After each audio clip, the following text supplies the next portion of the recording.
we'll go ahead and start. So the Chino Basin Water Conservation District is a special district. So it's something like a school district or a fire district. But our goal is solely based on water conservation. So here's a map of our service area. So you can see in the blue. So we cover the cities of Chino Hills, Ontario, Montclair, Upland, Rancho Cucamonga, and areas of Fontana.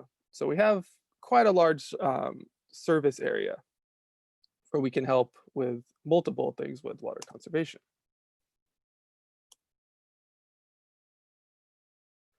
And we're a part of the Santa Ana River watershed.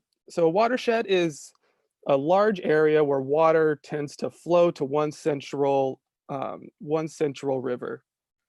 So here we're all connected to what's called the Santa Ana River watershed. So Santa Ana River starts up around Big Bear and works its way all the way through the center area where all these lakes and rivers would naturally run to, and then it deposits around Huntington Beach.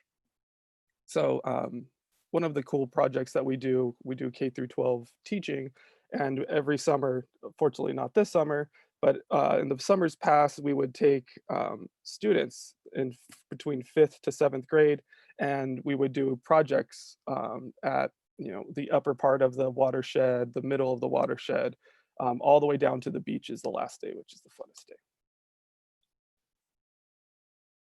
And the name Chino Basin Water Conservation District, we're on top of what's called the Chino Basin Aquifer. So it's an underground water system where we're lucky enough in our area that we get over 50% of our water from our groundwater, which leads into a lot of the things that we do at the Chino Basin Water Conservation District.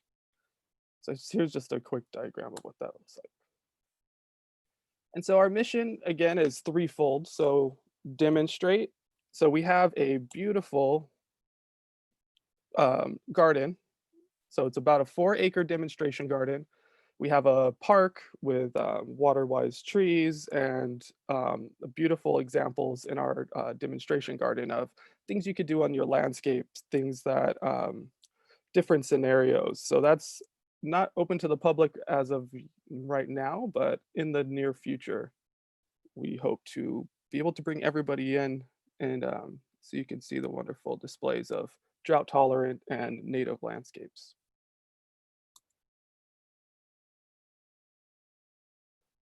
And also education. So this is part of our education, as well as we have another department that does K through 12, but we teach classes about transforming urban landscapes, whether it be irrigation based.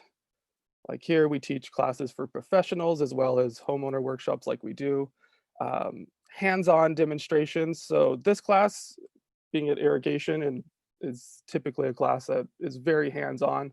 Unfortunately, we're not able to do that. So I incorporated quite a few videos that I've made embedded into this presentation to kind of give a little bit more of a hands-on, and then also through our landscape design program, where we do one-on-one, which this is going to be launched virtually coming up pretty soon.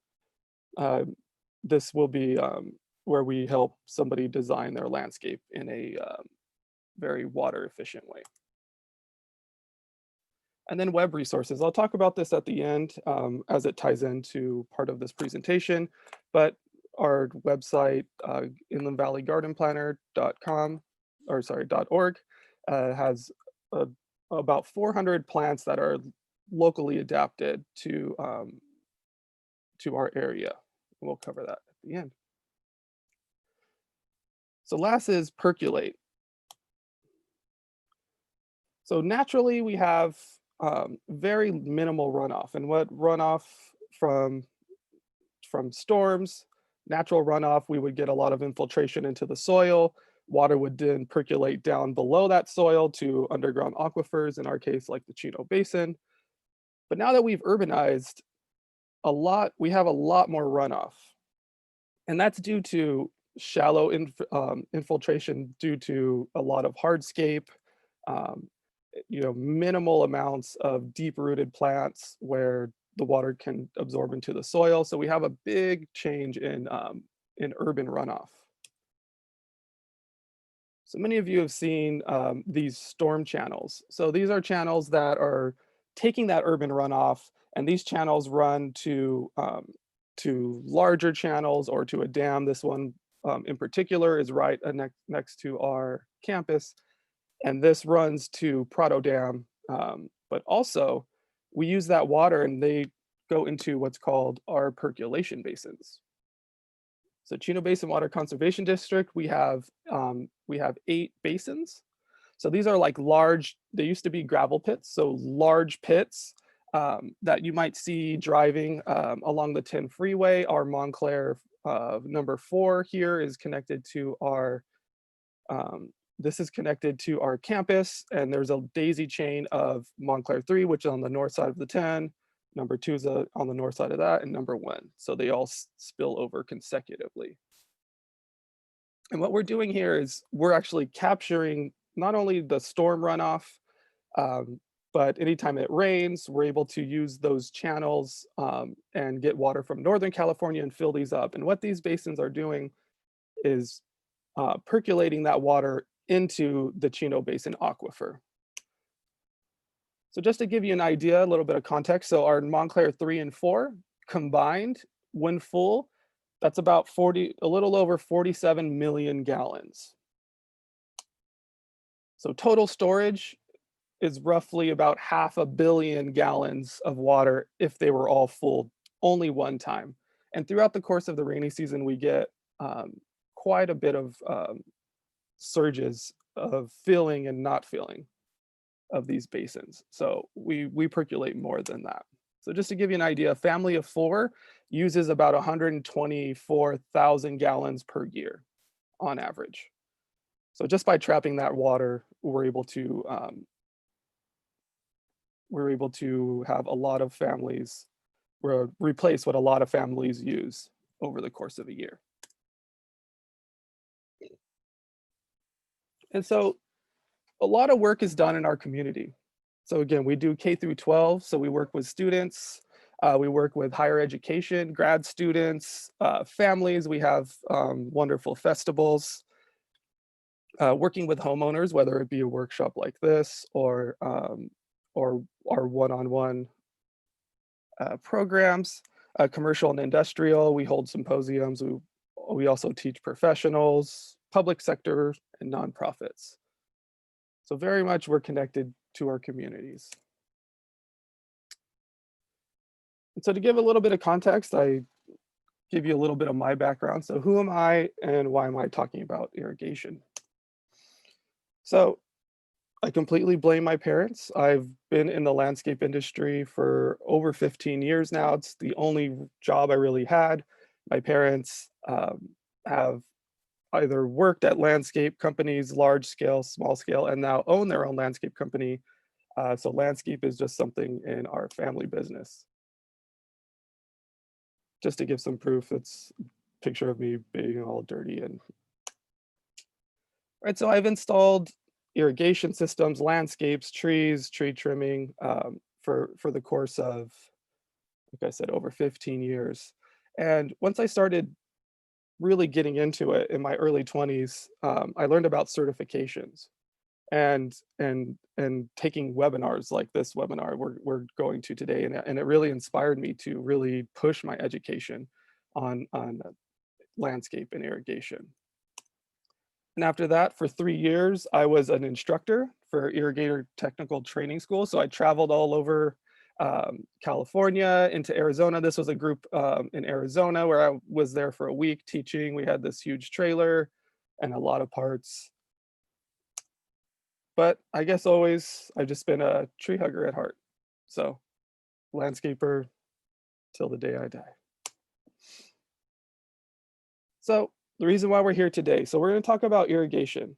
We're going to talk about, we're going to go through every single part of the irrigation system. And like I said, I'm going to incorporate some videos. So this is going to be our first video that's going to give us an overview.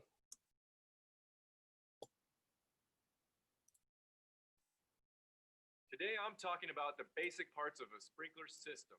Adrian Sanchez here for Sprinkler Warehouse. Let's get started.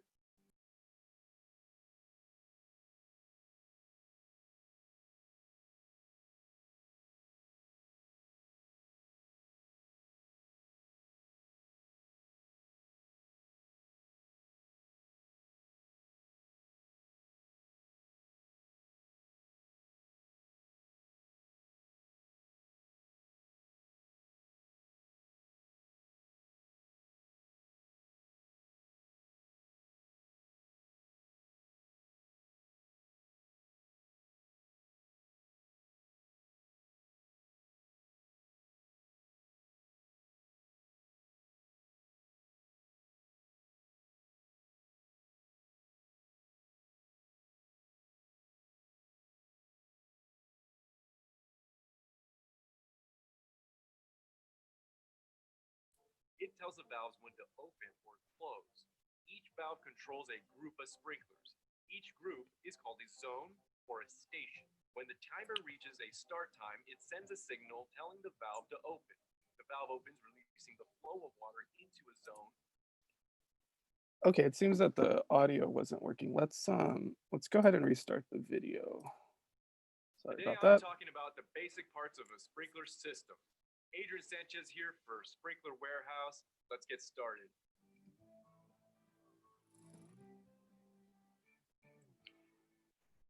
An automatic sprinkler system is made up of 5 basic components: a timer or controller, the pipe or tubing, the valves, the sprinkler heads, and a backflow preventer.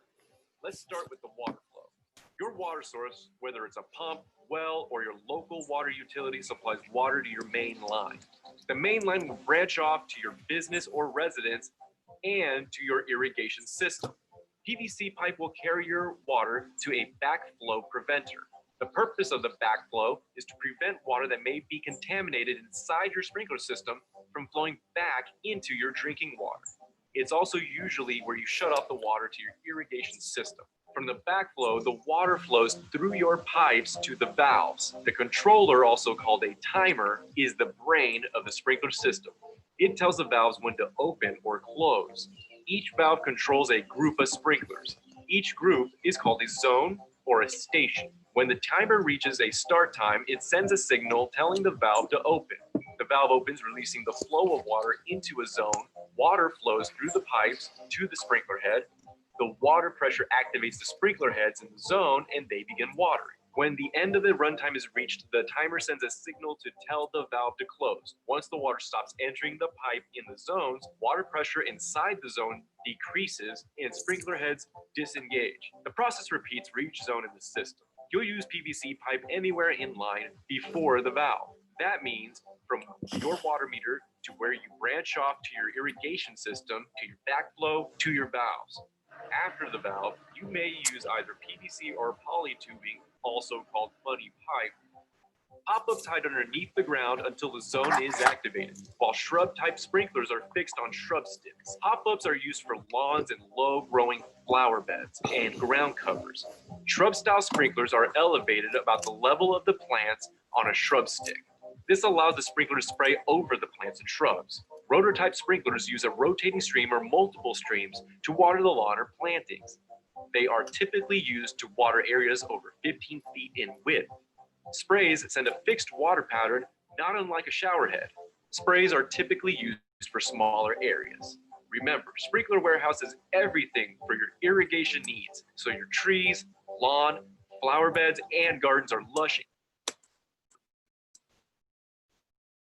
Okay, so there we go. So that was an overview. I think that's a really well done video. So that's the only video that is not made by Chino Basin. However, I think they did a really good job. And now that I see quite a few people have entered, I wanted to do the first poll. We typically do it in the very beginning, but I wanted to wait a little bit. So I'm going to give the first poll. So just kind of give us an idea of who's on the video, who's on the webinar, and location and areas that people are from. So much.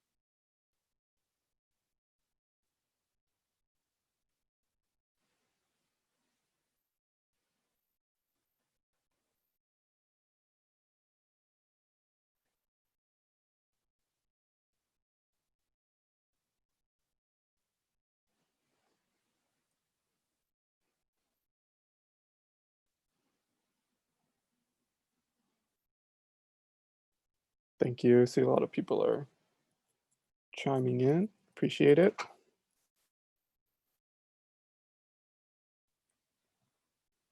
Give just a little bit more time.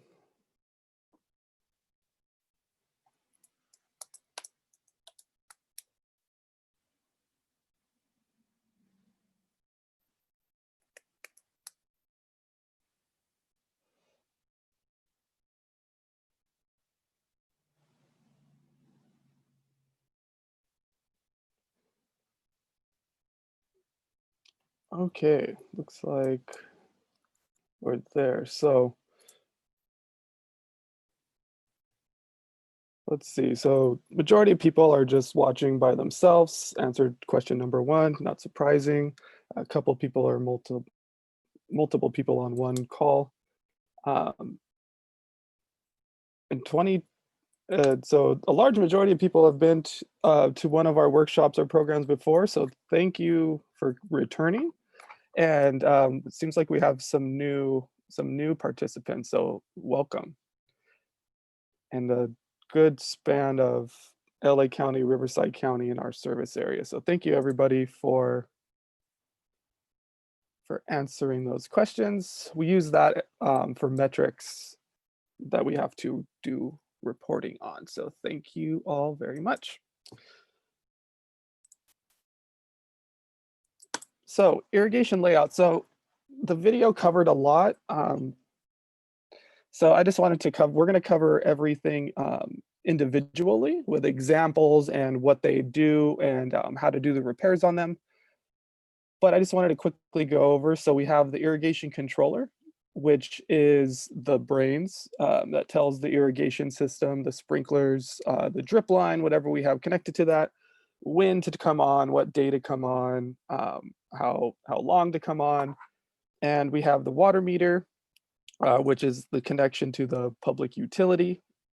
And then we have a backflow preventer. So we're not going to talk about backflow preventers in this class very much because per California code, we cannot on a residential site have an irrigation system, irrigation valves that is, they have to be at least 12 inches above the highest sprinkler. And we'll cover that when we cover the valve. So it's a different type of valve. This system here is set up more for a commercial, or if you live outside of California, there's different plumbing codes. So we're not going to talk too much about the backflow preventer. We'll talk about irrigation valves. So the pipe. So if it's on the supply side, this is charged all the time. This is called the main line.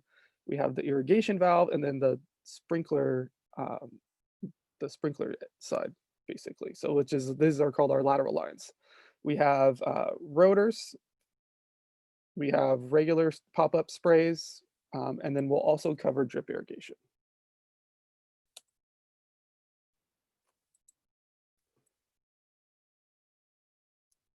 So I took this picture from Google Earth Pro. So this is in our local area in Montclair. Never had the issue that this is somebody's house, but if it is your house, I apologize. But I wanted to start with the water meter. So where's the water meter located? So the water meter is located 99% of the time, it's located along the curbside.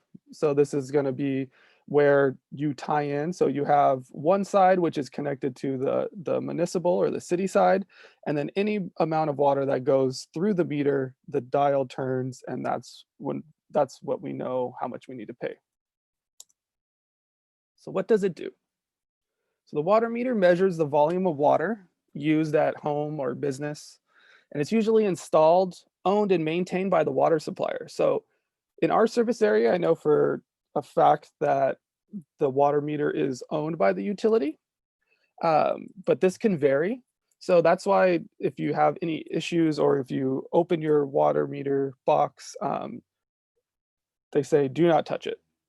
Because if anything happens, if you break it, you have to pay the utility to come and replace that. How does it work? So it measures the volume of water that's moving through through the water meter itself, and it's typically measured in cubic feet. So if you see this dial and the numbers that are red on there, it's going to be in cubic foot. So you want to think, well, how much is a cubic foot? How many gallons is that? So 1 cubic foot equals 7.48 gallons. So you can think of a 5-gallon jug of water or a 5-gallon bucket filled up. It's about 1.5 of those is 1 cubic foot. And then 100 cubic feet would be 748 gallons. And now 100 cubic feet is the typical unit of measure that water utilities use to charge. So if you see your water bill and it says 5 units, well, 1 unit equals 1 cubic foot or 100 cubic feet. So you would do 5 times 7.48 gallons to figure out how many gallons am I actually using. I know that seems kind of insignificant, but water nerds like myself and Daniel, this is a big part of our process of when we evaluate a landscape to see if they're using the correct amount of water. So why do we need it? So this is again used to track, to figure out billing for the water utility, but you can actually look for leaks in your system. And at the end, the very last video that we have, I'm going to show you how to do an irrigation check at home. And we'll talk about the different functions of the meter and the leak detector, and then how to look for your meter and see if you have a leak. And lastly, I wanted to talk about on this subject is isolation valves. So you might see these types of valves, one probably separating your main line going into your house. So picture like this. So this is at the residence that I'm at right now. So there's 2 separate ball valves. There's a ball valve and a gate valve. And what these do is you're able to isolate the water. So this is really handy. And I think every installation of an irrigation valve should have its own isolation valve. So irrigation valves, we want to have an isolation valve there to shut it off. So if there's any issues with the valve is leaking, because these are plastic parts, these are out in the sun. If the water's leaking and the sprinklers are continuing to stay on, you can just shut the isolation valve, isolate that issue, and you can still have water into your residence. So quick zoom in. So this is a gate valve. So a gate valve has a knob that you want to turn down, and there's a pin that'll shut the water off. This one runs into the irrigation. You can see there's the PVC pipe. And so this runs over to the irrigation valves, which are located here. And then this is a ball valve. So this is a ball valve where if the handle is perpendicular to the pipe, so it's going the same way as the pipe, it means that the water is flowing through, and you can turn this handle so it would be going the opposite way of the pipe, and that shuts off. So this is the shut off. So if something happens inside the house, I can turn this off, and so there would be no water flowing into the house. And in front of our campus, this is the water meter. So you can see it's in a big concrete box. And this is a much larger water meter. This is a 2-inch meter that supplies our buildings. Just wanted to give an idea in case anybody has not looked inside a water meter box, which is pretty reasonable if you never have. But to give you an idea, this is the odometer. It tells me that it's reading in cubic feet. And this little triangle here is a leak detector. So as long as nothing's operating inside, and you know that everything's shut off, you want to go and check, and you can check that if that triangle is moving, because that picks up low flow, really low flow, where the odometer would not. This would move, indicating that there's a small leak. And more times than not, this is what you're going to see. You're going to see it full of dirt, and always a mess. So always be prepared for that. And so valves, irrigation valves. So irrigation valves can be in multiple locations. Just an easy place where I would guess this is, you could see there's a hose bib in and a hose. Irrigation valves are probably going to be there.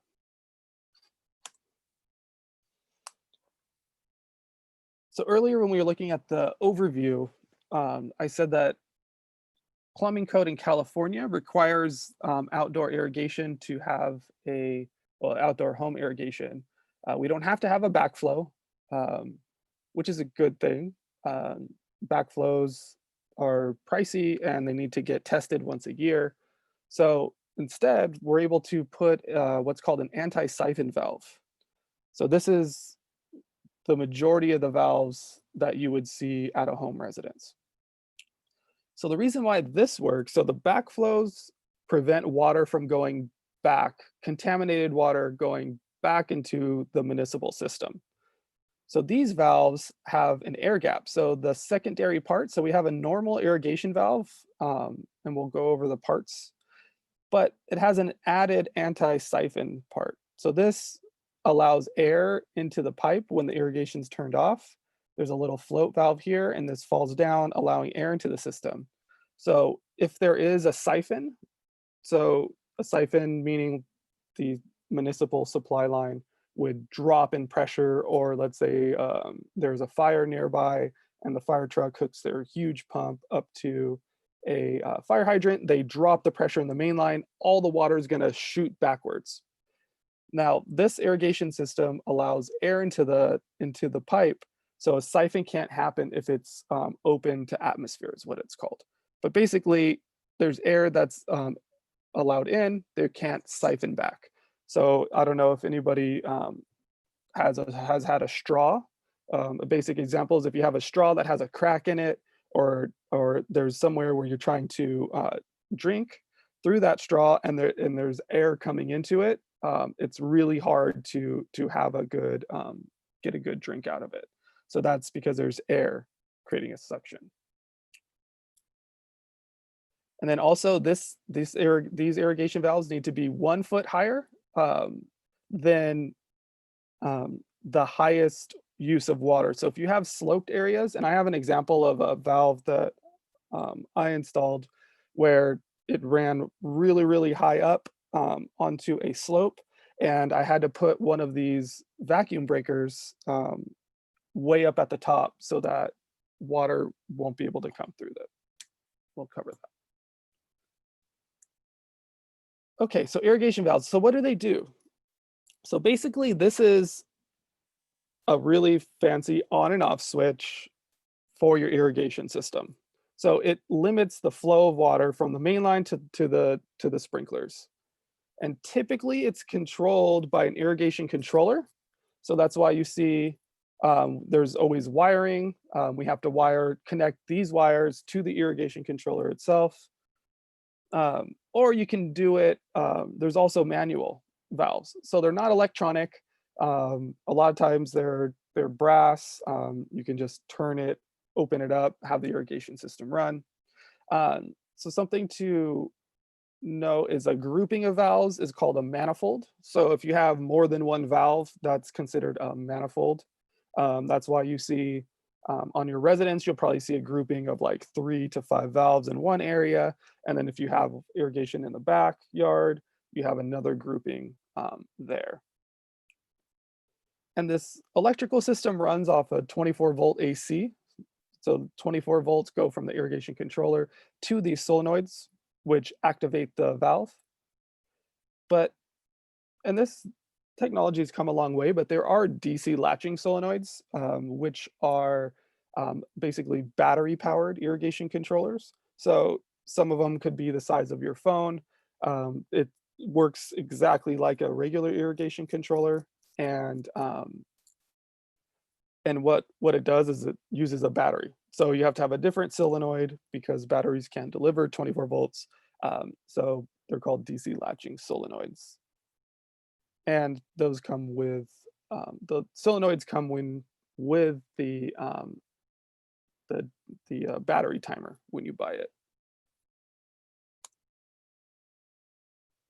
Right, so here's an example of a manifold that I installed years ago.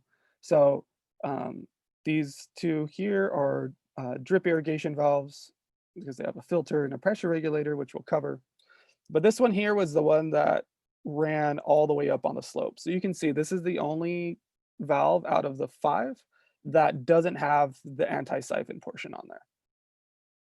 And the reason being, I had an external, so an additional vacuum breaker all the way at the top of the slope, so that the water can't backflow into that. So that's the proper way to do it. And so here is an example of a home that I did an irrigation evaluation on. This house was elevated, and all the landscape was down much lower. So they put the irrigation valves kind of low, but it's still higher than the highest irrigation piping and head. But so this would be an example of a manifold. And then here they have two shutoff valves. Why I picked this picture. So this is a ball valve that shuts off the water to the house. And then this one is specifically for this manifold. So if there's anything that happened on these irrigation valves and they were leaking, which unfortunately happened to this residence quite a bit. This was in Anaheim Hills, where their water pressure was in excess of 120 psi, which is really, really hard for irrigation valves to hold.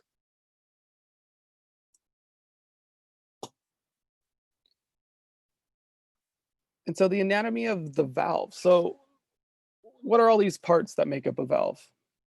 So starting on the left, we have the solenoid. So this is the area, this is the power. This is connected to the power on the irrigation controller. So there's two wires. And this basically has a plunger inside of it. And when the power is sent to this solenoid, it's basically copper wire wound up, and it causes a magnetic field pulling this plunger. Oh, go back. Sorry about that. Pulling that plunger up, and once that plunger comes up, the pressure on the top of the valve releases, allowing the diaphragm, which is the rubber component in the middle of the valve, to go up, and it allows water to pass through the valve. So the T handle, so most valves have some sort of handle at the top. That's your flow control. So that regulates how much movement your diaphragm, which is the center rubber part of the irrigation valve. The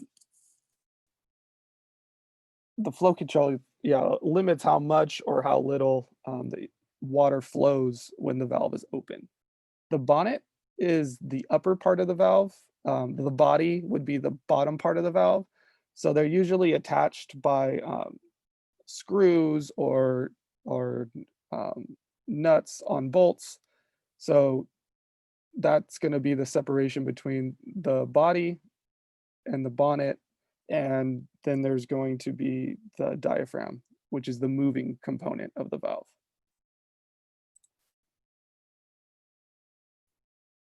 And so for the anti-siphon valve, again, this is standard for residents in California, Southern California especially.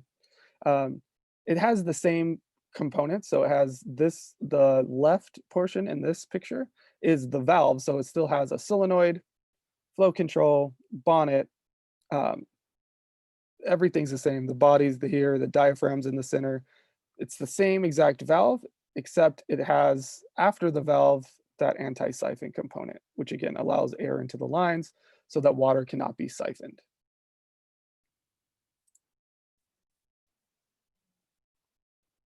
I'm going to play this quick little video of irrigation parts, and then we'll see if we have any questions. So if you have any questions so far on anything, please type them into the Q&A, and I'll have Daniel read those to me after the video. Today's WaterWise tip is getting to know the parts of your irrigation system.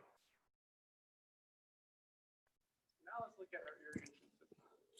So we have our water meter that runs through our piping system, which is our main line, which has continuous pressure into our irrigation valve. Now, irrigation valve is not usually a place you look for leaks, but it does happen. You want to look right here at the seam, which is the diaphragm. You want to look right here underneath the solenoid. But if that's not leaking, you want to move forward. And we go into the irrigation system. So this is a pop-up sprinkler. It actually pops up. You might get leakage underneath the seal.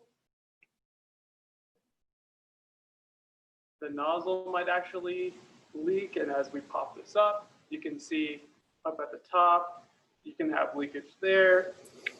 Another kind of sprinkler that we want to look at is what we call a rotor sprinkler. So in the residential setting, you might see these. These cover a larger area, but the same issues apply. We have leaks down here underneath the ground, at the seal itself, or at the nozzle.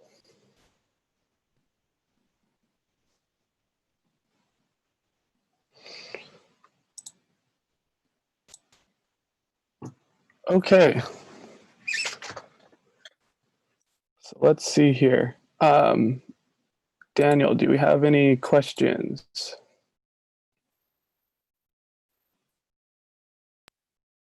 Yes, we do have one question Mhm. from Don. Mhm. The question is there a certain height that the shutoffs and the valves should be installed on the main line? Okay, great question, Don. So there's not a certain height for the shutoff valves, but depending on the type of shutoff valve you want, I always want to put it in an area that's accessible, because we're going to be either, if it's a ball valve, it's going to need about 3 to 4 inches of room for it to be pulled and shut off. If you're using a gate valve where you have to twist, and you have to continually twist till it closes, excuse me, you need to have some room so you can give yourself a little bit of room with that as well. So easy accessible area, like in the picture that I had, I would have put the ball valve a little bit higher in that picture. So there's not any particular spot, or sorry, height for that. However, for the irrigation valves themselves, um, they do need to be 1 foot higher than the piping or the irrigation sprinklers themselves. So when meaning that, if you have a flat area, flat surface in your landscape, you're not dealing with slopes, you could just do 1 foot higher than the soil around it. And that's 1 foot for the actual anti-siphon portion of it. So not the bottom of the valve. I know this is an issue for some people. They don't like the valves to be very visible, very high.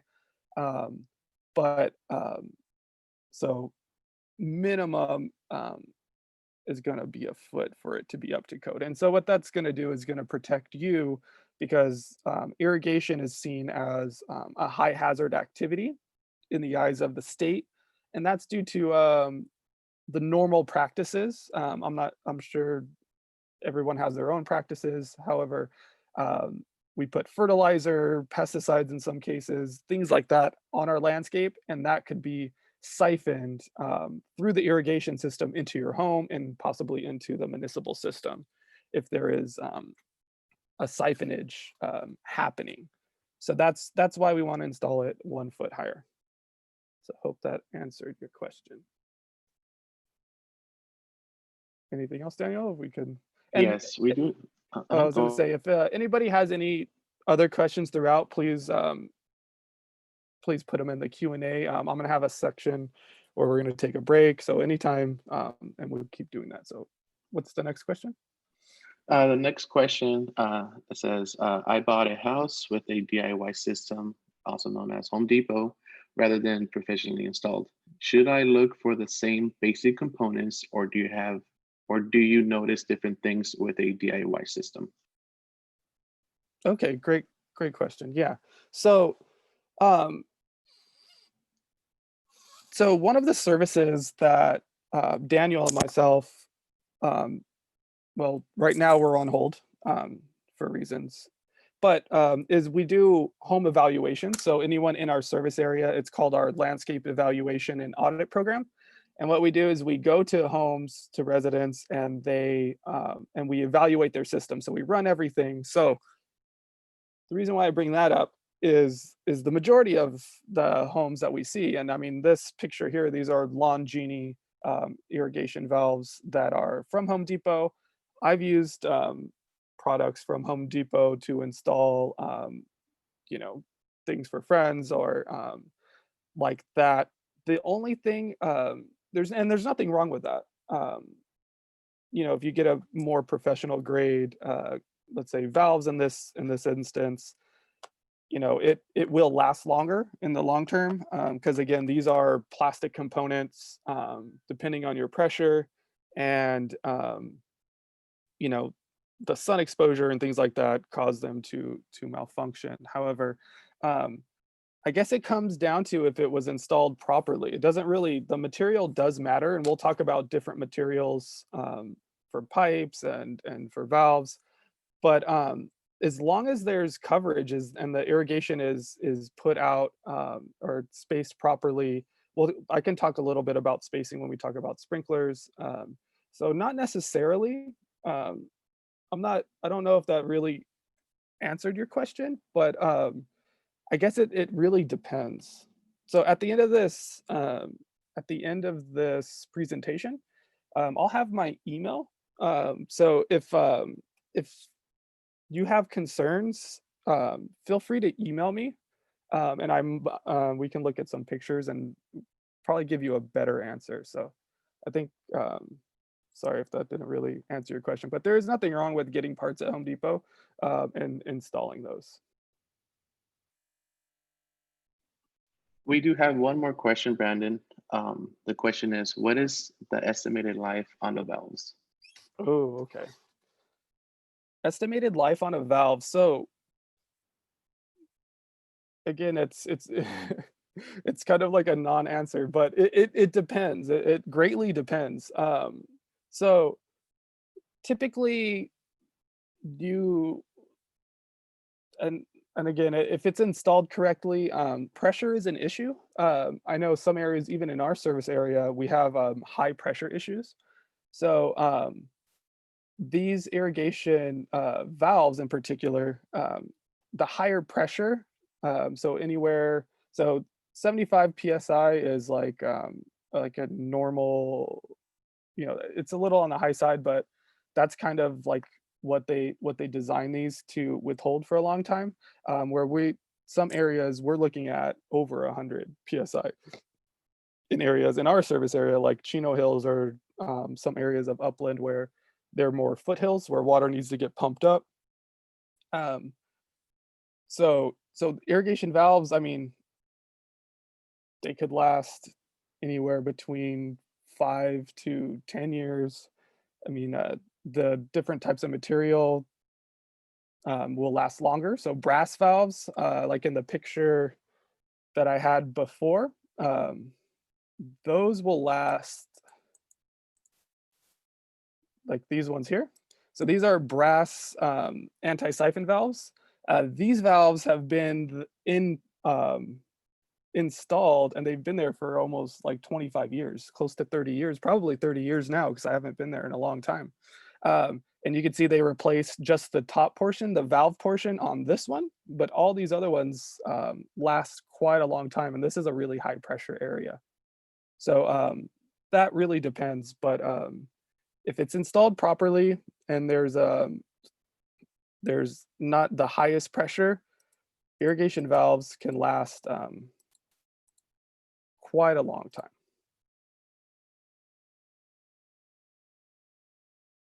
Yeah. Okay, so let's move on. And again, if anybody has any questions, please feel free to do that and we'll try to get to all of them, or we will get to all of them. Again, so this is a PVC ball valve, but this is the ball valve that shuts off the system here. So these valves. So again, these are Longini. These are about $20 for these valves at Home Depot. They've been repaired. You can tell that they've been repaired. This one is lower than the others. This one has multiple couplings, so you know that they have gone through and changed those. And again, this is, this valve was replaced. They have other brass valves. So there's going and doing this for so long and seeing so many different, even commercial sites, but residents especially, you see a bunch of different types of valves, even in the same area. Right. So here's a pretty nice manifold, really clean looking, has a ball valve. Yeah. So now is there a problem? So this was one residence that we went to. These are Rainbird valves. These are commercial grade valves. You can get these at Home Depot as well, or any big box store for that matter. And it's leaking. So when the valve's turned on, it's leaking through this seam area.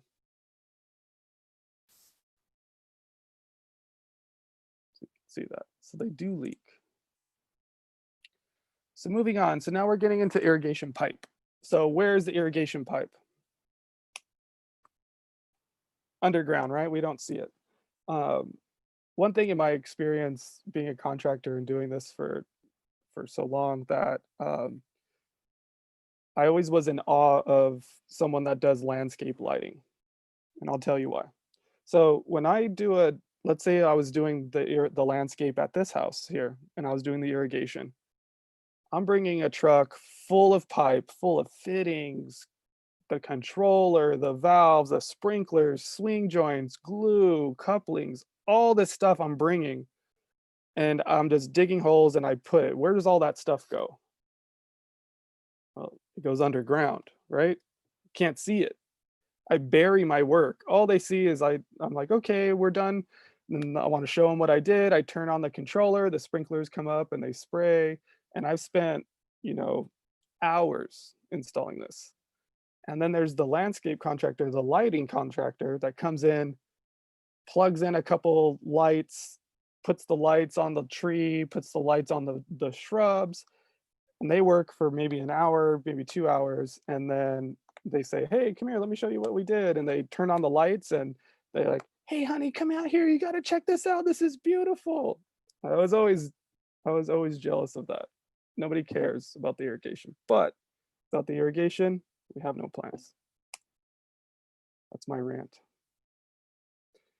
So, different types of PVC. So we have I put drip tubing in the different types of irrigation pipe just because it's so popular now, and for good reason. Drip has really great applications, but we have PVC pipe, PVC fittings, and then something called blue lock, which is a little hard to get a hold of at big box stores. You would have to go to a specialty irrigation system, but it's kind of a mix, I would say, of a drip tubing and a PVC pipe. So used more on like the East Coast. I've done plenty of jobs and I love this tubing. So it's the same pressure rating as a 1-inch PVC pipe. However, it's more malleable. So you can run it really, really easy and smooth. And the fittings, you don't put glue on the fittings. They're just a compression fitting. They're fine for anything after the irrigation valve. So the sprinkler side, the lateral line side, it's in my opinion a great product. There's no glue and solvent, and you can push everything together. So that's Blue Lock. But we're going to cover mostly PVC pipe, and then we'll do drip tubing when we get to drip. And so there's two different types of pipe. So here's an example of, these are the same size diameter pipe. It looks to be about a 3/4 inch pipe. And Schedule 40 is one type of pipe, which is on the left, and then Class 200, which is on the left. So you can see there's a big difference there. And when I teach my classes for professionals, something that I learned is that schedule, when the Schedule 40, there's Schedule 80, that's a little bit denser. When it's a schedule pipe, as the pipe gets larger, the diameter, so this diameter here gets thinner. And the pressure rating decreases the larger the pipe is. Whereas class is constant. And what that means is I already know, regardless of the size of this pipe, I know what the pressure rating is. So for Class 200, you probably guessed it, is 200 PSI rating. And now there's Class 315. And I probably guessed that that's 315 PSI rating. So what when that really matters is for large sites. So for residential sites, 200 PSI, especially after the valve, is completely fine. You're not going to have any burst or anything like that. If you have 200 PSI going into your irrigation system, you have bigger problems than worrying about the pipe. However, it is a cheaper at the smaller size, the Class 200. It does work with the fittings, any type of fitting, PVC fittings, it does work because the outside diameter is the same.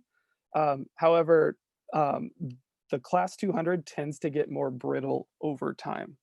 So when doing a repair at a residence, things like that, it's a little bit tougher to make that repair because you go to cut the pipe, and the pipe sometimes would crack through.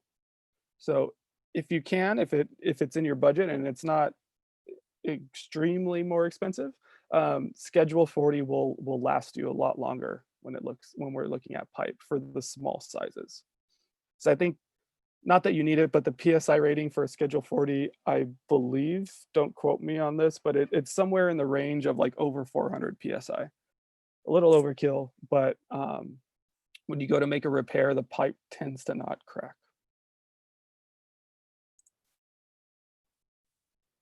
So here's some examples. So this is a T. These are Schedule 40 pipes. Um, these are fittings laid out for a repair. I just wanted to give some more visual examples.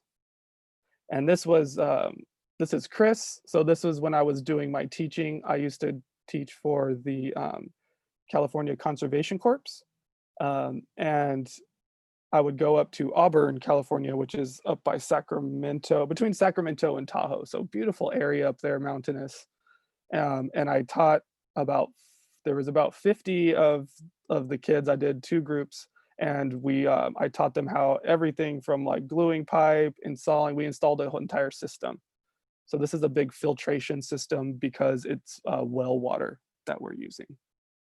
So different sites need different components.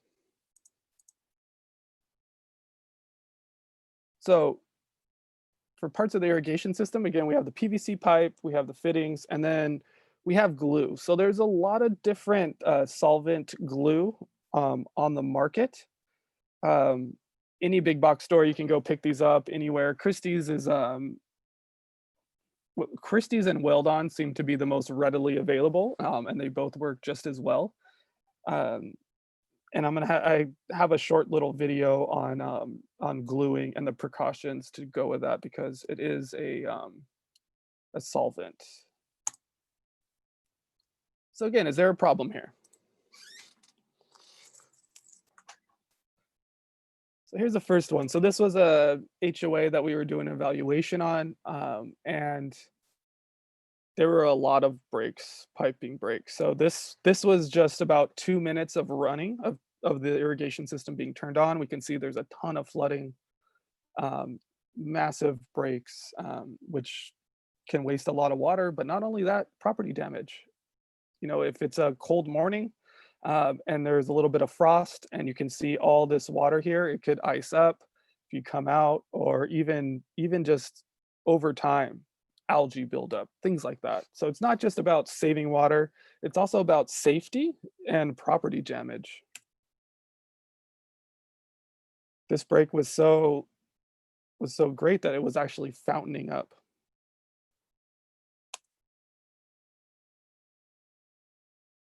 This was a high pressure system. As you could see, water was shooting out. But one big indicator to me, even before I turned the zone on, was all of this Bermuda grass that's growing in the privet. So in this shrub, we see all this grass just growing through, meaning that there's a ton of water being there. There's actually, when I go over free resources, there's a great free resource. You can download a PDF. There's actually indicators, weed indicators. If these types of weeds are growing in certain areas, actually that means that that you are overwatering. So there's weeds that'll actually show up in sites that are being overwatered. Really interesting to me. And this one was my favorite. So we were doing an irrigation audit at this residence. He had a really high water bill, and we go and we turn on the first zone, and he has a break. This was the first zone, and he was telling me that his neighbor is stealing his water. Is what he told me, and I'm like, oh, really? And he's like, yeah, I think he tapped in because, you know, my water bill is just going crazy. So I turn on the first zone, and this water starts pouring up from under the concrete. This was on for not even a minute, and that much water was pouring and running down the street. And he's like, yeah, I know about that. I know that that's there. I know that that's, but I'm positive that my neighbor is stealing my water. Which is interesting.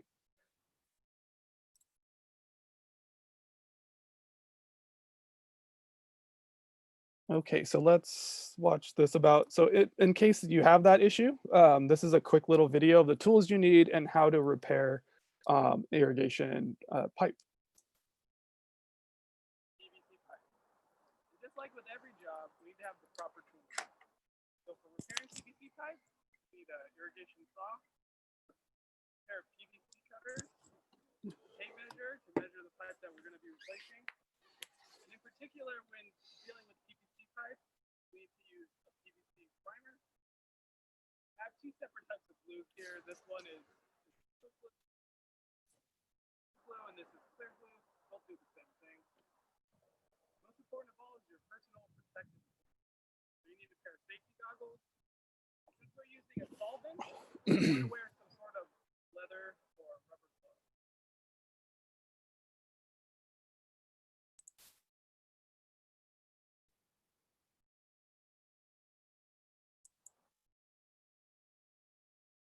And then here's part 2. So when cutting your PVC pipe, you want to make a nice smooth cut. So the first step in repairing PVC pipe is you need to apply primer to both the pipe and the fitting. So when applying the glue, we want to apply glue to the pipe, to the fitting, and again to the pipe. And then you want to put the fitting and the pipe together, doing a quarter turn, holding it for about 10 seconds.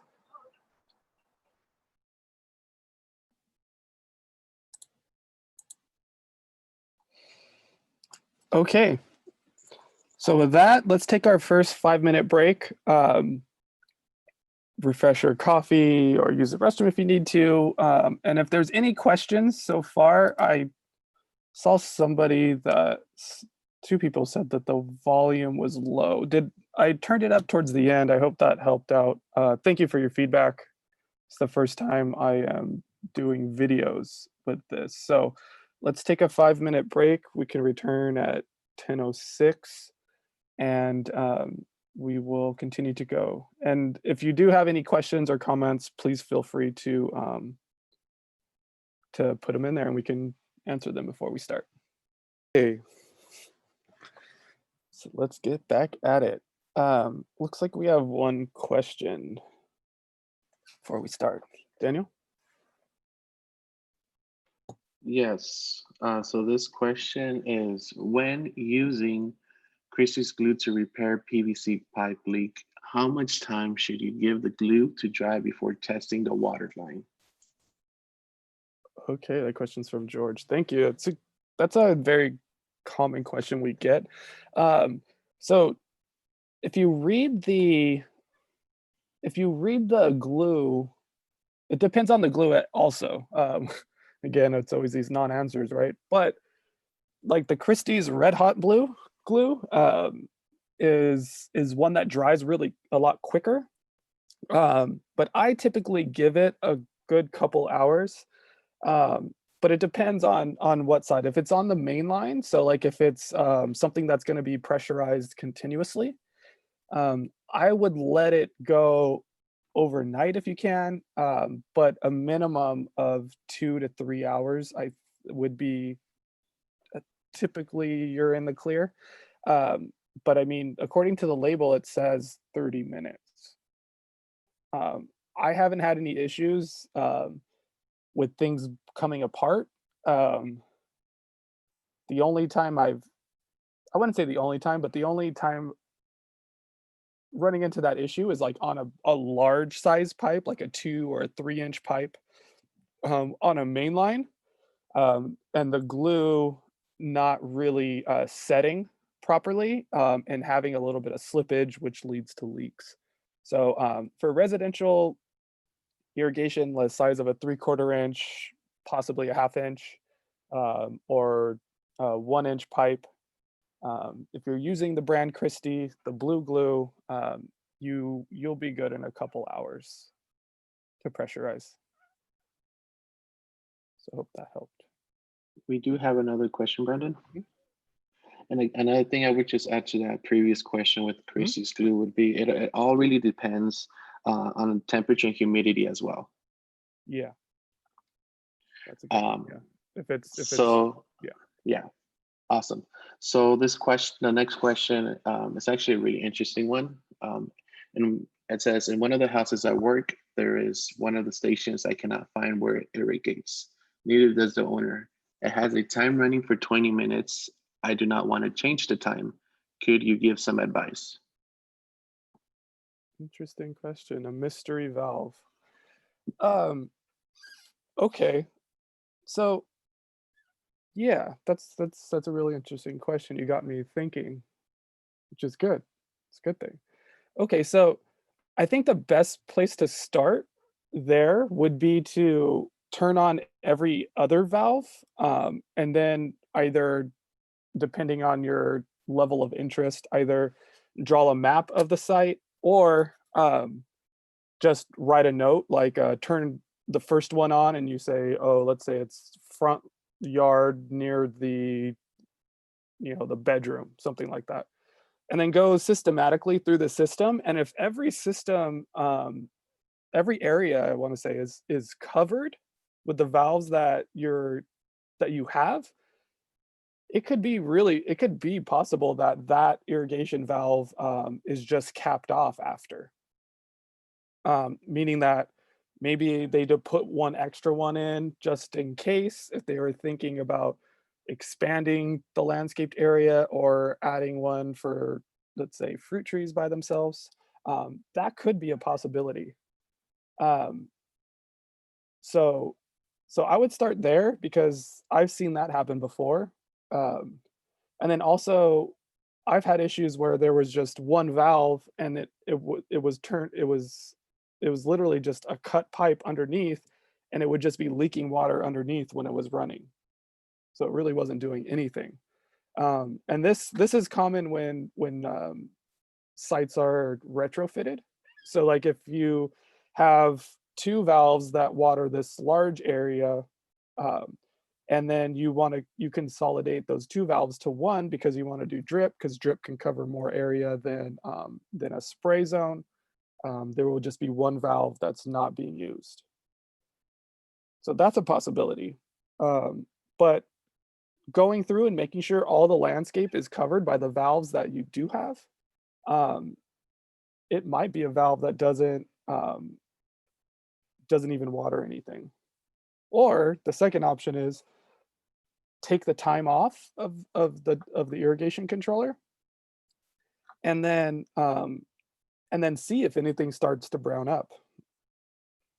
You would have to pay attention to it consistently because we don't want to lose any plant material. But if you start seeing areas that seem to be a little bit dry, stressing a little bit, then that'll be an indicator that that valve is watering that section. One thing I didn't cover on the valves, but I do at the end video, is you can manually turn a valve on. So as long as it has a bleed screw, you will be able to manually turn the valve on. And then what that'll do is the valve will just turn on, and once the water is flowing, you'll be able to figure out what it's watering.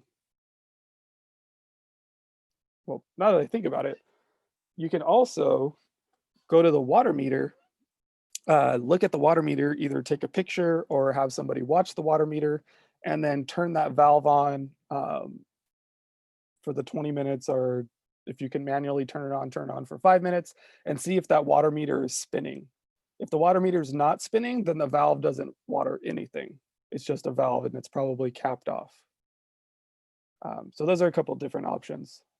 Either go through each valve, write down and make sure all the landscape is being covered, and then you can see if that valve is being used, or you can turn that valve on, go to the water meter, and if you see it moving, that means that it's watering something. It could be plant material. It could just be, in my experience, I've seen it before where the pipe is just cut underneath the soil and just flooding out underground. So hope that gave you a couple ideas. Great question. I like it. Okay, so now we're going to get in. So we went through the meters, the valves, and the pipes. now we are going to look at overhead sprays, right? Also known as the sprinklers. So an overhead spray are devices used to apply water across the surface through the air. So any sprinkler that sprays up and the water has to come down onto the plant material is considered overhead spray. And then this is best suited for turf areas, low growing shrubs, ground cover, things like that. And they're typically found in 4, 6, and 12-inch sizes. So when we mean 4-inch, 6-inch, and 12-inch, that's when the device actually pops up. When it's engaged, that's how high it comes out of the body. So that would be the stem pops up 12 to 6 or 4 to 6 to 12 inches, depending on the plant material and the needs for how high it needs to go. So some issues that we run into. So when we're irrigating plants that grow, so I always thought it was funny when they would put a 4-inch pop up and then they would put ground cover or like a small shrub. Over time, that shrub is going to get really, really tall. Let's say it gets about a foot tall, and the sprinkler is only 4 inches, and it's just blasting the front of that shrub, and then all the water is running off the site. Right? That's not thinking ahead. So the different types are fixed sprays, rotating sprinklers, and rotors. So a fixed spray is like what's also called a fan spray, where the nozzle sprays out and it looks like a fan. That's the typical nozzle. Now we're seeing, due to like rebates and water efficiency, we see the stream rotors, where it looks like streams that are dancing. So when we have gear rotors, which cover a larger area, and we're going to cover each one individually. So the rotating nozzles are a mix between a fan spray and a rotor. All right, so here's just an example. So these are just the standard fixed sprays. These ones are fulls, meaning that they do a 360 spray pattern. Here's a rotor, tilted. So on a slope, you want it to be 90 degrees off of the slope. So this one's tilted a little bit, but that's a rotor. And then this is an example of a fixed spray again. So watering in a fan. So first we'll talk about fixed sprays. So they cover basically a fan, either it's a quarter, a half circle, a full circle. There's a couple that are adjustables. So this one here on the top is a van nozzle, so variable arc nozzle. So by turning the top part of the nozzle, you can change from anywhere between like a 210 degrees down to a 90. So landscape architects like to use a lot of curvature in hardscape or plantings. So having a half 180 degrees spray pattern won't always fit. So sometimes you need that little bit of adjustment, and those would be a van nozzle, variable arc nozzle. And so fixed sprays, they can go between 2 feet, which is on the really, really low side. Don't recommend that for that situation, but up to 17 feet. So if your sprinklers are spaced apart, the nozzle needs to go from one sprinkler and then touch the next sprinkler. So if these sprinklers were next to each other, and let's say they were 10 feet, I want this nozzle to throw 10 feet so it reaches the other nozzle. One thing about fixed sprays is they deliver water very, very quickly. So the application rate is 1.5 to 2 inches per hour. And that exceeds the infiltration rate of most soils. So that's really fancy talk of the water being applied. It's too quick for the soil to absorb it. So that's why when we have these types of sprinklers, and I'm sure a lot of you intuitively do this, but you run it for probably no more than 10 minutes at a time. that all depends on the soil type and the plant material, but you see that once a fixed sprays are ran for an extended period of time, we see a lot of puddling and then the water seems to run off. Another thing is they're typically they operate at the best, they're most efficient at 30 psi.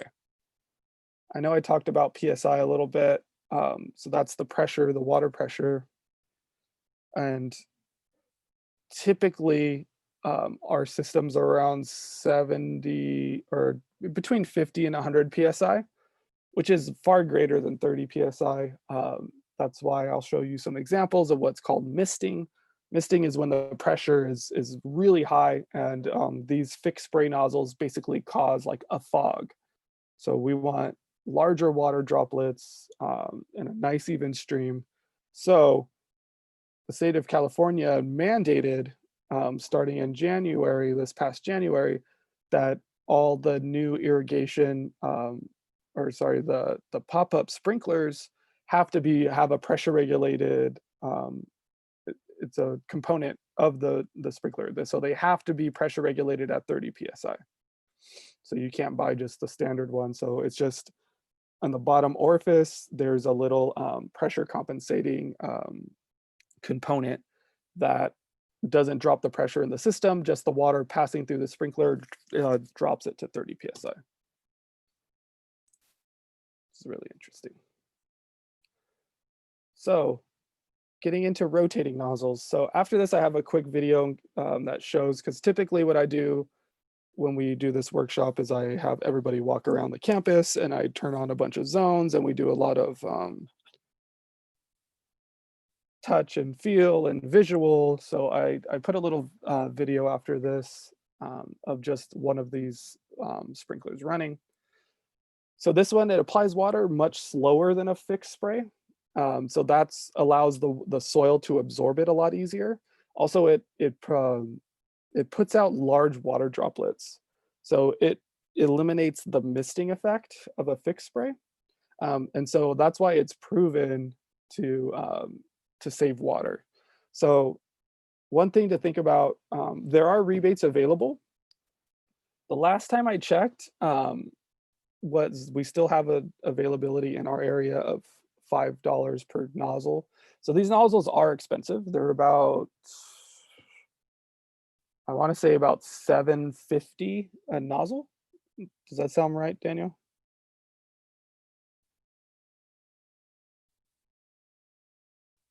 Yeah. Yes, it does. Okay. Yeah. So for anybody to go buy these, you can buy these at big box stores, irrigation, specialty stores, around $7 to $8 per nozzle. But there's available rebates through SoCalWatersmart.com where you can get $5. And one thing to know, when these can just be screwed onto your regular sprinkler, as long as it's not a outdated sprinkler body. But typically you can unscrew the nozzle, put this right into your existing sprinkler, so you don't have to replace the whole sprinkler.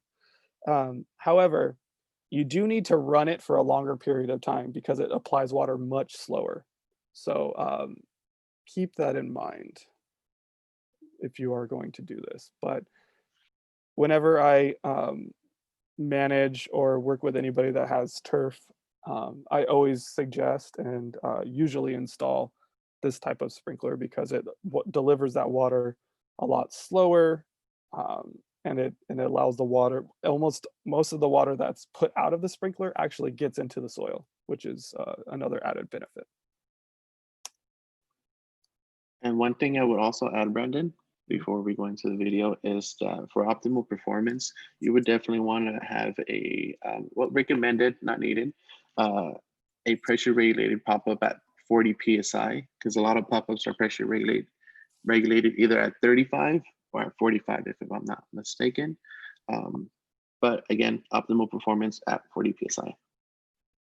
Yeah, that's a great point. So yeah, so these operate at a little bit optimal at a little bit higher of a PSI rating. Yeah. So this is just, we're not gonna watch this whole video, but I wanted to, let me make sure my volume's all the way up. Just how you can see how this spray works. Rotator. The nozzle itself has a fixed arc on the left side. On the right side, it is adjusted by moving the little silver ring on the very top. If you turn the ring counterclockwise, it will close the spray and reduce the arc. By turning it to the clockwise, it will actually open up the spray, giving you a wider arc. The left side is fixed, so in order to change that, you will have to grab the neck of the pop-up while it's running and gently give it a twist to the left or to the right. That will change your starting point on the left side. And again, with the silver ring, you can open or close the right side. Rotator. So yeah, so I hope that gave a little bit of an idea of those types of sprinklers. So yeah, so they're very adjustable as well. I think they're only available in 90 to 210, so 90 degrees to 210 degrees, and then a 360 version, because you're able to adjust those. So keep the water where it needs to be. So the last category of the overhead spray is going to be the gear rotors. So they apply a single stream. So these are the ones that are going to rotate, and they take a lot longer to apply the water. They have a varied application rate. So how much or how quickly the water is being delivered depends on the brand and the type. So at the bottom here, we have an older type. This is the Impact.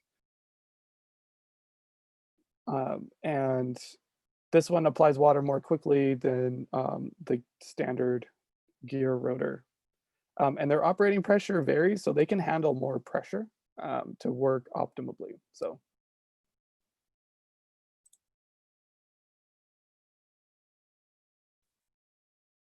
And again, pressure really affects especially the spray nozzle. So this is an attachment that we use when we go out and evaluate a system.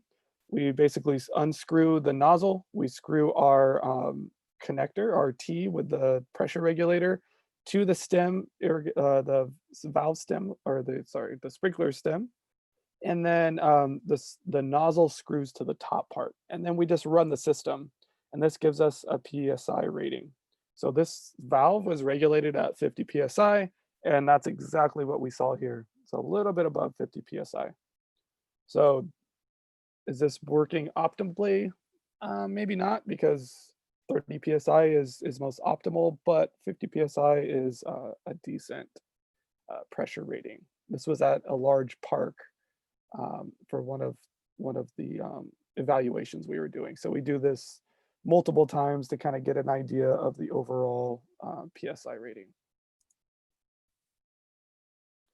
So is there a problem here? So here we see this is a rotor. It's leaking at the stem. It's kind of beat up. There's supposed to be a lid on it. Things that we see all the time. Another rotor. And one thing, I've been to a ton of classes and webinars, and one of the instructors, she said something that really stayed with me that people don't really understand. And that's, once we put an irrigation system in, it's already a system that's in decline. So once an irrigation system is put in, it's already starting to decline. So things like, small things like these rotors are leaking, the pop-ups are leaking, there's breaks.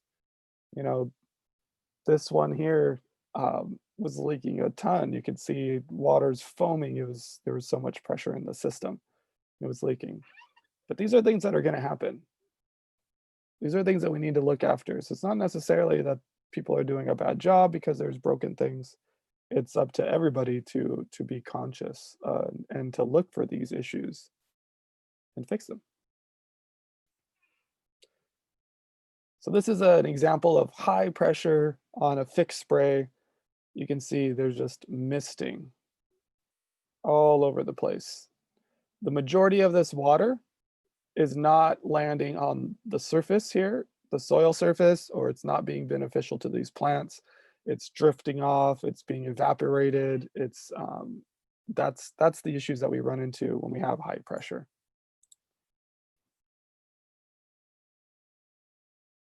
So in case we need to replace the sprinkler, I have 2 1-minute videos on how to replace a sprinkler. So the first step is identifying the sprinkler that we want to replace. And for now, the only tool we need is a shovel. So let's start digging.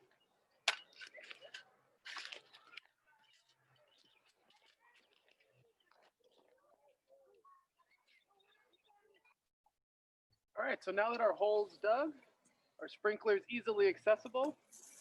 You might need a pair of channel locks. And in this case, since I dug such a nice hole, you can just spin the sprinkler off. We're ready to put in our new sprinkler. Now that we made sure we had the right sprinkler that we need to replace our broken sprinkler with, we just simply screw in the sprinkler and start putting the dirt back. And that's it for part 1.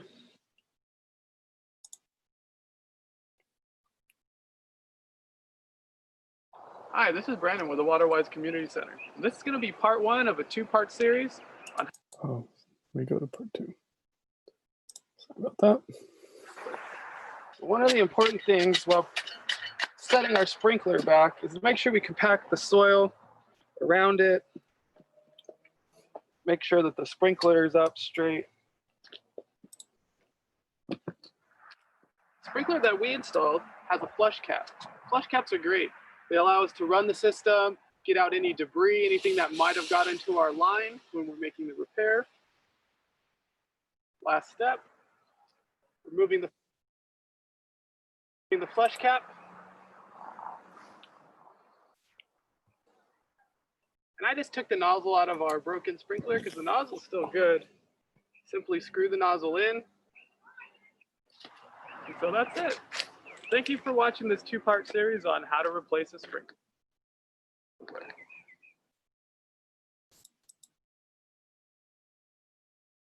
Okay. Hey, Brandon, we got one question before we jump into drip system. This question, it's actually a really great question.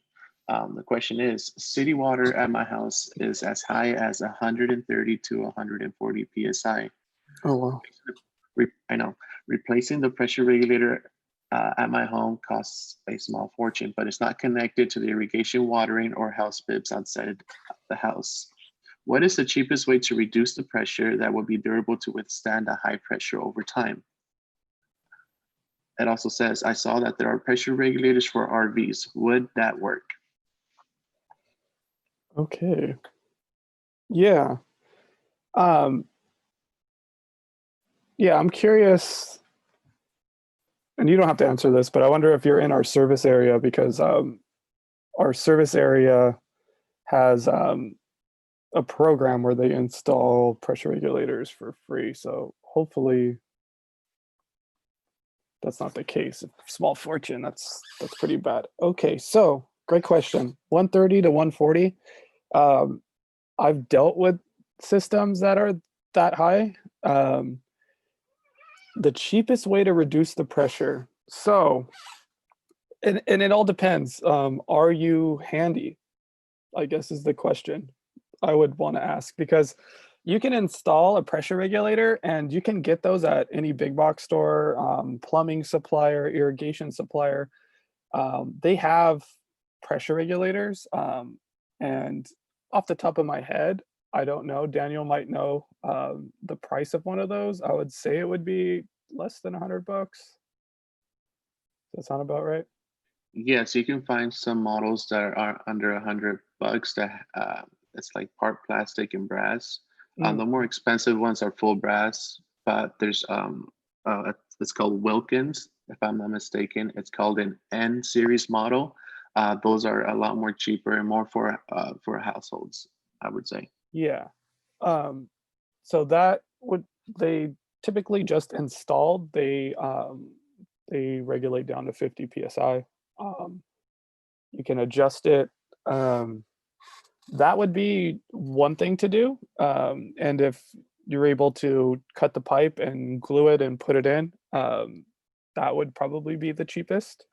But I would definitely look into, if you need to hire somebody, an irrigation contractor definitely could help you out with that. Um, yeah, I'm not really sure about a pressure regulator for an RV. I haven't heard of that, but I'm also not in those cycles of RVs.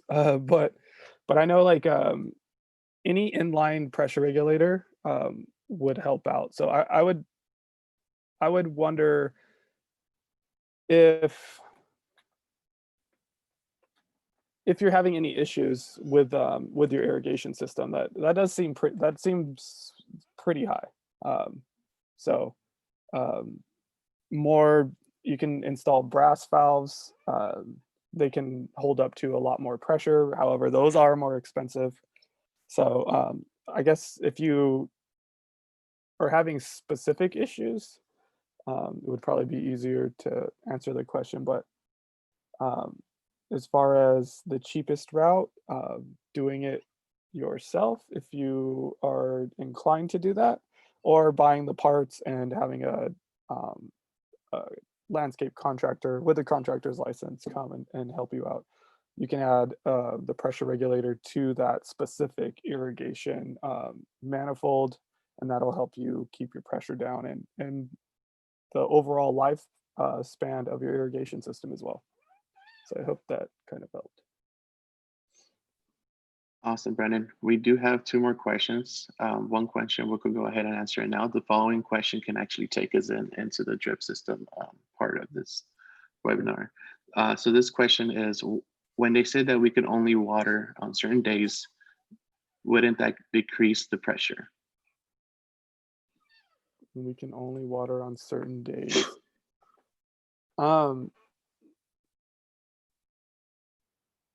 Oh, okay. I see what you're saying. Okay, I think I understand what you're saying. And correct me if I'm wrong. You could type into the Q&A. But you're saying when everybody was supposed to water on the same day, does that decrease the pressure overall in the systems?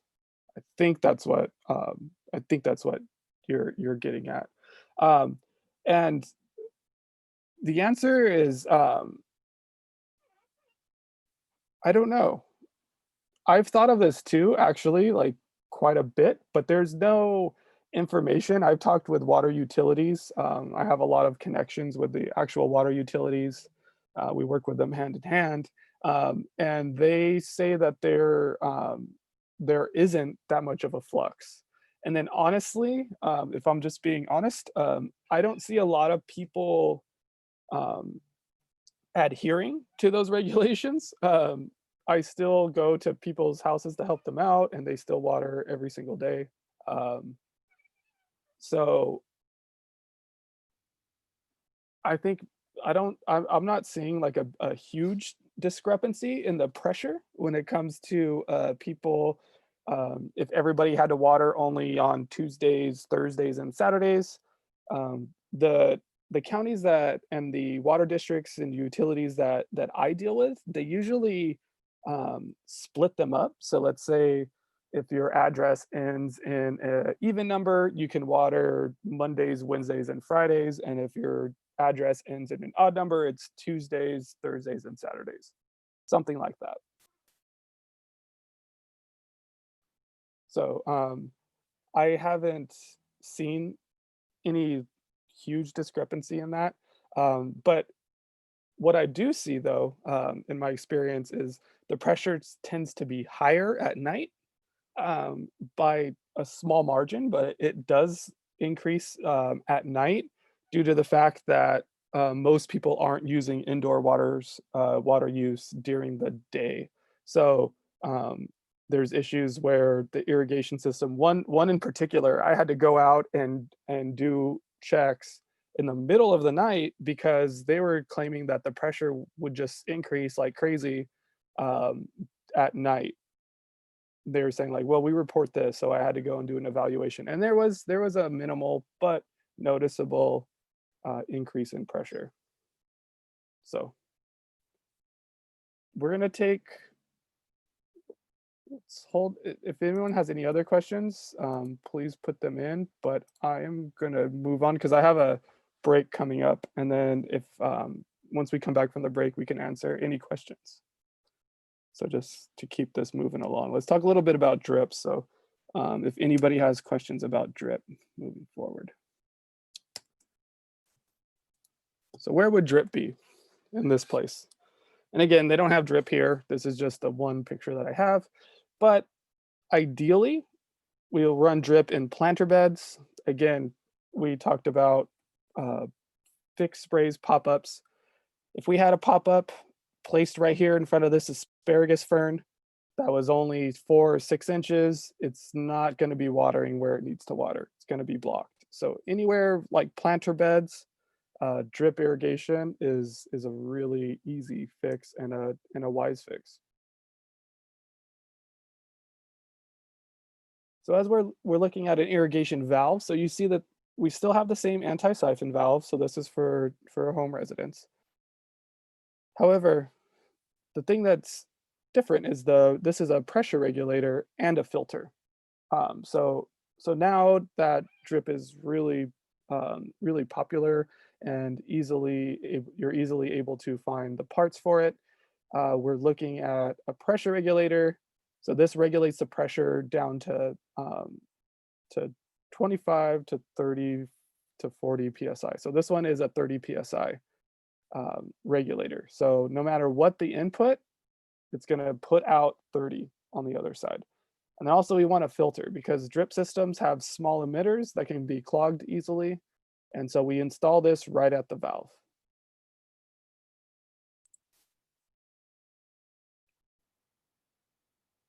Right, so this one has a shutoff valve going, just a standard valve, and then here's the filter regulator system.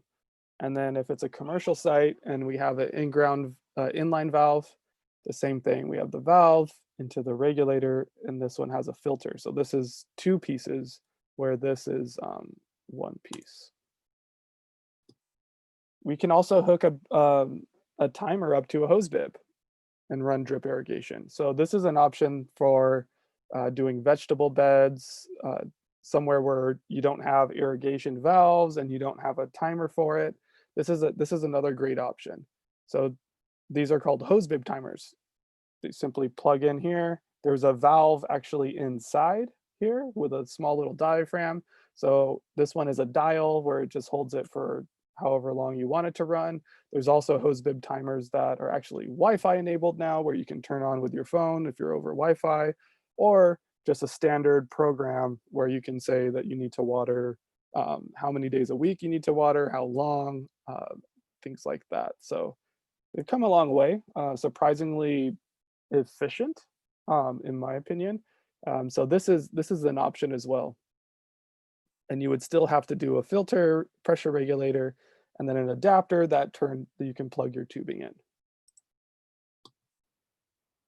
And so where's the best place to put drip again? Planters are the easiest. Vegetable beds, that's an easy place to put drip irrigation too. So we don't have to deal, as long as it's pressure regulated properly, we don't have to worry about misting, about what the issues that we do when we have overhead spray.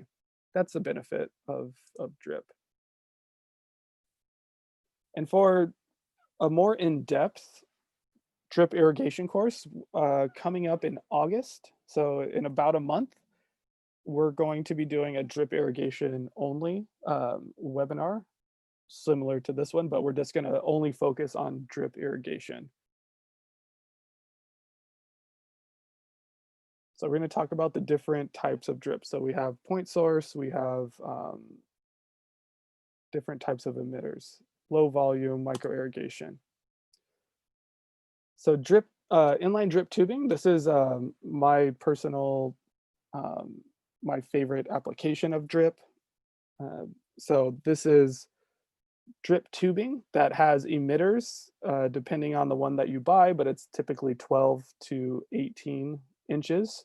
So every 12 to 18 inches, we have an emitter, which is where the water comes out of.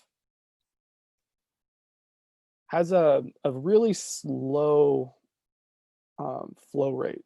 So this isn't gallons per minute, it's gallons per hour.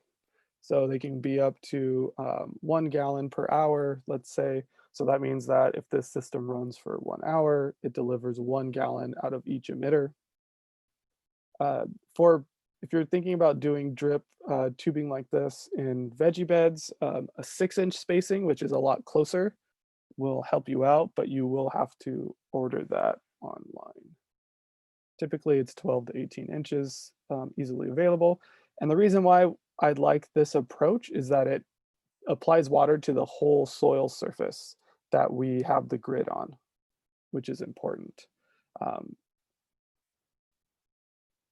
Whereas we'll see the point source where it gives it in a specific area. All right, so this one is subsurface. So this is drip irrigation. You can see the wetted area. So here again, there's no overhead spray. We are not having issues with mildew or overwatering like that. But what we do have is water underneath the surface, so we can see it, the water wicking through the soil. All right, so this was an installation that I did. This is in West Hollywood, and needed to staple a little bit more, but you can see the idea where these are all spaced. Once I stapled them all down, these were all 18 inches apart because it was pretty sandy soil. So based on the manufacturer's specifications, it'll tell you how far apart to space. So once this system was tied down, it had a nice grid that watered evenly throughout this entire landscape area. And then the second one is point source emitters. So these emitters just deliver water to a specific area. So this is a button emitter. So this black tubing would go on one side and then the water comes out the other side. You can buy multi units where this one has 4 that come off. But in my experience, unless your planting is really sparse, so by sparse, I mean really spread out. So if you have, this is typical of like a Southwest style design. So like a succulent or cactus or something that's more desert adapted, don't really go together very closely. So if you have things more spread out and you don't want to run the drip tubing, you don't want to water the entire area, this is another option. And each emitter gives a specific amount of gallons per hour. And there are guidelines for how many emitters do you need for a 5-gallon plant or a 15-gallon plant or a big box tree. There's different amounts of emitters that you need, but these tend to be more fragile systems, especially this type of multi-unit with the spaghetti tubing, because the spaghetti tubing is really, really thin and becomes brittle over time depending on how the material is or where you buy it, how the quality of the tubing, as well as it can easily be stepped on or kicked because they're above ground.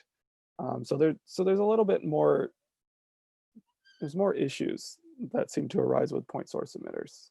Not that they're bad, but just in my experience.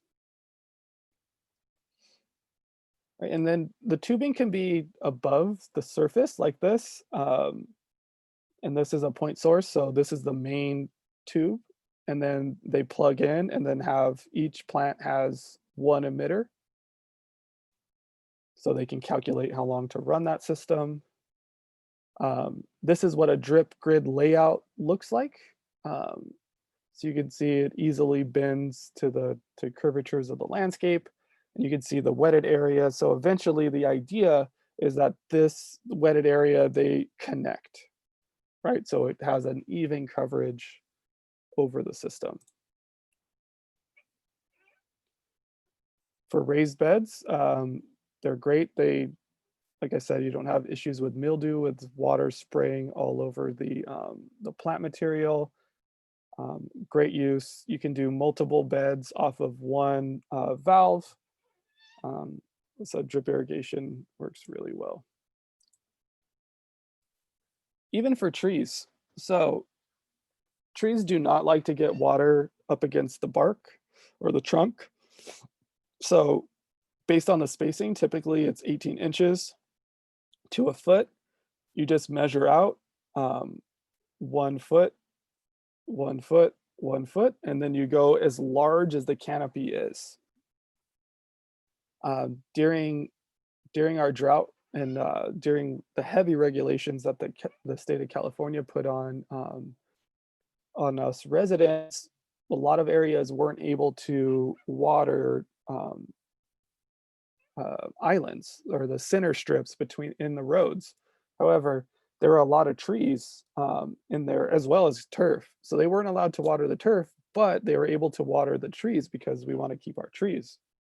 We want to increase our urban canopy. So this was an example of a retrofit. So they just dug a new pipe and then were able to run drip around the trees. And that was able to be passed by the state of California.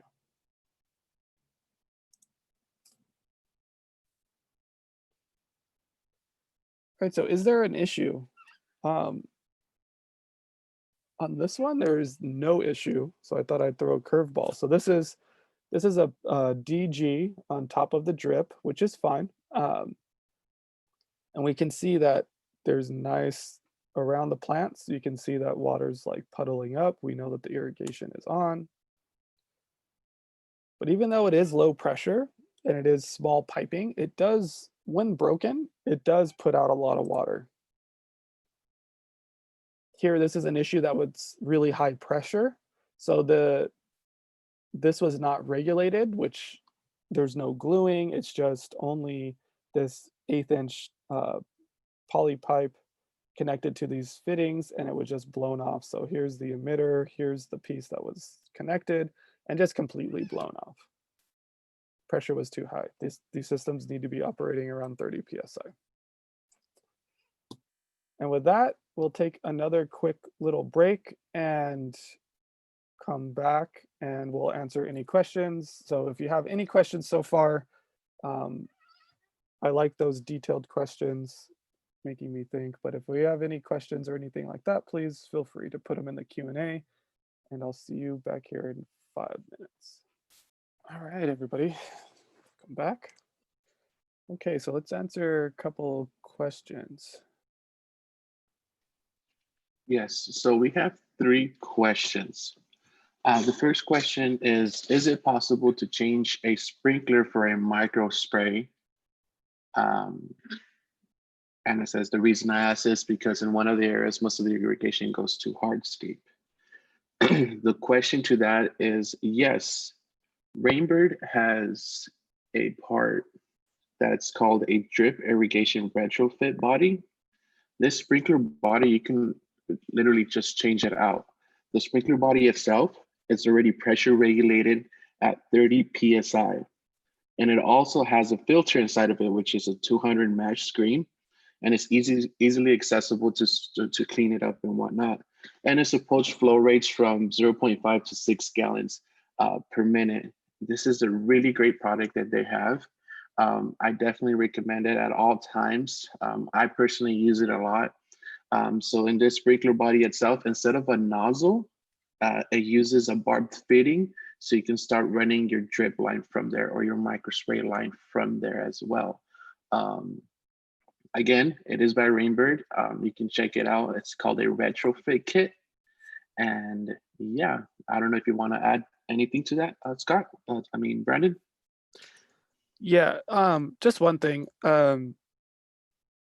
Yeah, it's really easy to convert an already made sprinkler to with the retrofit kit to drip. However, you don't want to mix just one sprinkler to drip if all the other sprinklers on the zone are spray. So Correct. if there's only one area that is hitting the hardscape, just one sprinkler. There are like the the variable arc nozzles, the van nozzles, where they're adjustable, so you can try to adjust it off of the hardscape, but you don't want to mix a zone that has pop-ups and then a drip, because pop-ups, we want to keep the run times to a minimum, where drip irrigation we need to run an hour to deliver the same amount of water that a pop-up sprinkler would give in, say, 10 to 15 minutes. Correct. Awesome. We got 3 more questions. Brandon? Mhm. For the emitters, are you able to adjust the volume of water it gives, or is it fixed and you need to choose the right one when you buy it? Great question. Again, that just depends on the type of emitter that you buy. So there are emitters that you can adjust. However, in my experience, they can go like out of adjustment. So there are some where you can basically throttle it down to give less amount of water, and then open it up to give it more. There's also adapters where it screws on where the sprinkler would go, so like on a stem, and has multiple ports. So by ports, I mean little places where you can put the 1/4 inch black tubing, the spaghetti tubes too, and you can adjust the flow from there. But again, however, in my experience, they go out of adjustment. So the best approach, although it's not the only approach, is to get ones that are fixed, and then doing some research and figuring out how many gallons per hour you need for the specific plant. So I guess there's 2 answers to that. So one is yes, there are emitters that you can adjust, and 2, if you do some research and figure out how many emitters you need, the fixed ones will last longer and have a truer application for the long period over time. Hope that answered your question. Awesome. There's 2 more, Mhm. but one question is broken up into like four questions. Mhm. We'll go ahead one by one. Okay. It says, trying to imagine the cosmetic look with the tree ring system. Mhm. Where is the water coming from?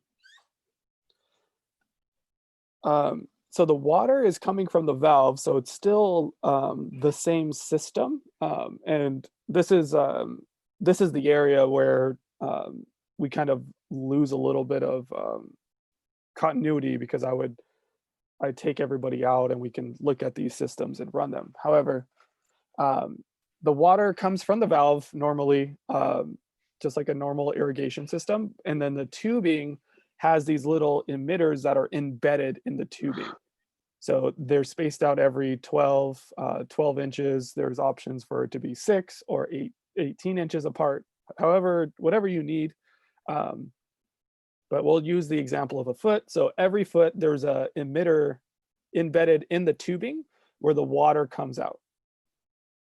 So it's still all on one irrigation valve, but you would just do multiple trees at once. Awesome. And the following up to that question, above or below tubing from water? Above or below tubing? I think where the emitters are coming from the tubing itself, Oh, yeah. Well, yeah. So maybe. it's after. So it's not the. So again, we have the main line, and then we have the irrigation valve, which we have the going back to the drip system. We have the pressure regulator with the filter, which regulates down, and then we have hard tubing that goes down. And once we have that tubing, then once we can connect multiple things. So it's still an entire irrigation zone, and it covers a larger area and multiple trees if we need be. So yeah, so it's after the irrigation valve. So the valve is still connected to the controller, if that's the option that we have, and water is being going through just that system that's connected to the valve, I guess. Yeah. And after that is the tree ring tubing normally placed above or below ground. And if it's above ground, or I mean underground, does it get plugged? Mhm. And if it's above ground, use of mulch to cover up the tubing. Well, if it's above ground, yes, you definitely you can put mulch. But if it's underground, would it be plugged up? Would the drip line plug Yeah, up? yeah, that's a great question. Yeah, and I hear this a lot. I even wonder this. Due to the popularity and the engineering that's been involved with the drip tubing, they have emitters that do not get clogged up from being buried underground. And reason being is they have check valves inside those emitters, as well as if you think one of the issues, I guess I should mention, is root intrusion. So the roots, because there's water available, will go to the water source. So if you bury this down in the ground, the roots are more likely to intrude and clog your emitters than the soil surrounding it. And they have, if that's the case and you're going to bury it, they have it's like a copper insert into the emitter that impedes the roots from going into that. So that's just an option if you want to bury it. But if you are not going to bury it, the best practice is to cover it with mulch. Putting mulch down underneath the canopy of the tree is a great idea anyway. It keeps moisture in the soil and keeps the actual sunlight from penetrating the soil and heating it up. So there's benefits there, but definitely, I just use those examples and those pictures to show what it looks like. There's multiple sites at our campus where we have done tree rings in the drip, but it's all covered with mulch, so you can't see those tree rings. And then also I wanted to add that I didn't mention before, as the tree grows and expands and the canopy grows larger, you will need to put more rings according to that growth of the tree.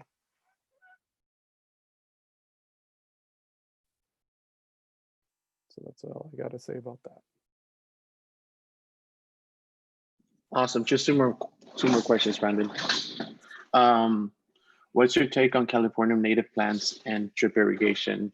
I've heard that they perform worse. Obviously, they survive naturally, but will they perk up, look fuller, blossom longer with a little supplemental water in a proper manner? Yeah, that's a great question. So at our campus, and so I'm only speaking of my experience with this, which has been the last 3.5 years working at the Water Conservation District. Um, we have a native chaparral area, so we do both um, overhead irrigation with the rotating nozzles as well as drip, um, and it's kind of um, a mixed bag of what works and what doesn't, and we're always open to change. So our chaparral demonstration area, which is plants from our local foothills, was drip initially, and the plants were not performing um, well from what I was told. So it was changed to an overhead spray, and that makes sense because if we think naturally, native plants, unless they're riparian or live near a stream or able to be flooded, don't really like to get what's called wet feet. So they don't like to have consistent water around their root zone or things like that. So, um, so it makes sense that they wouldn't really perform as good.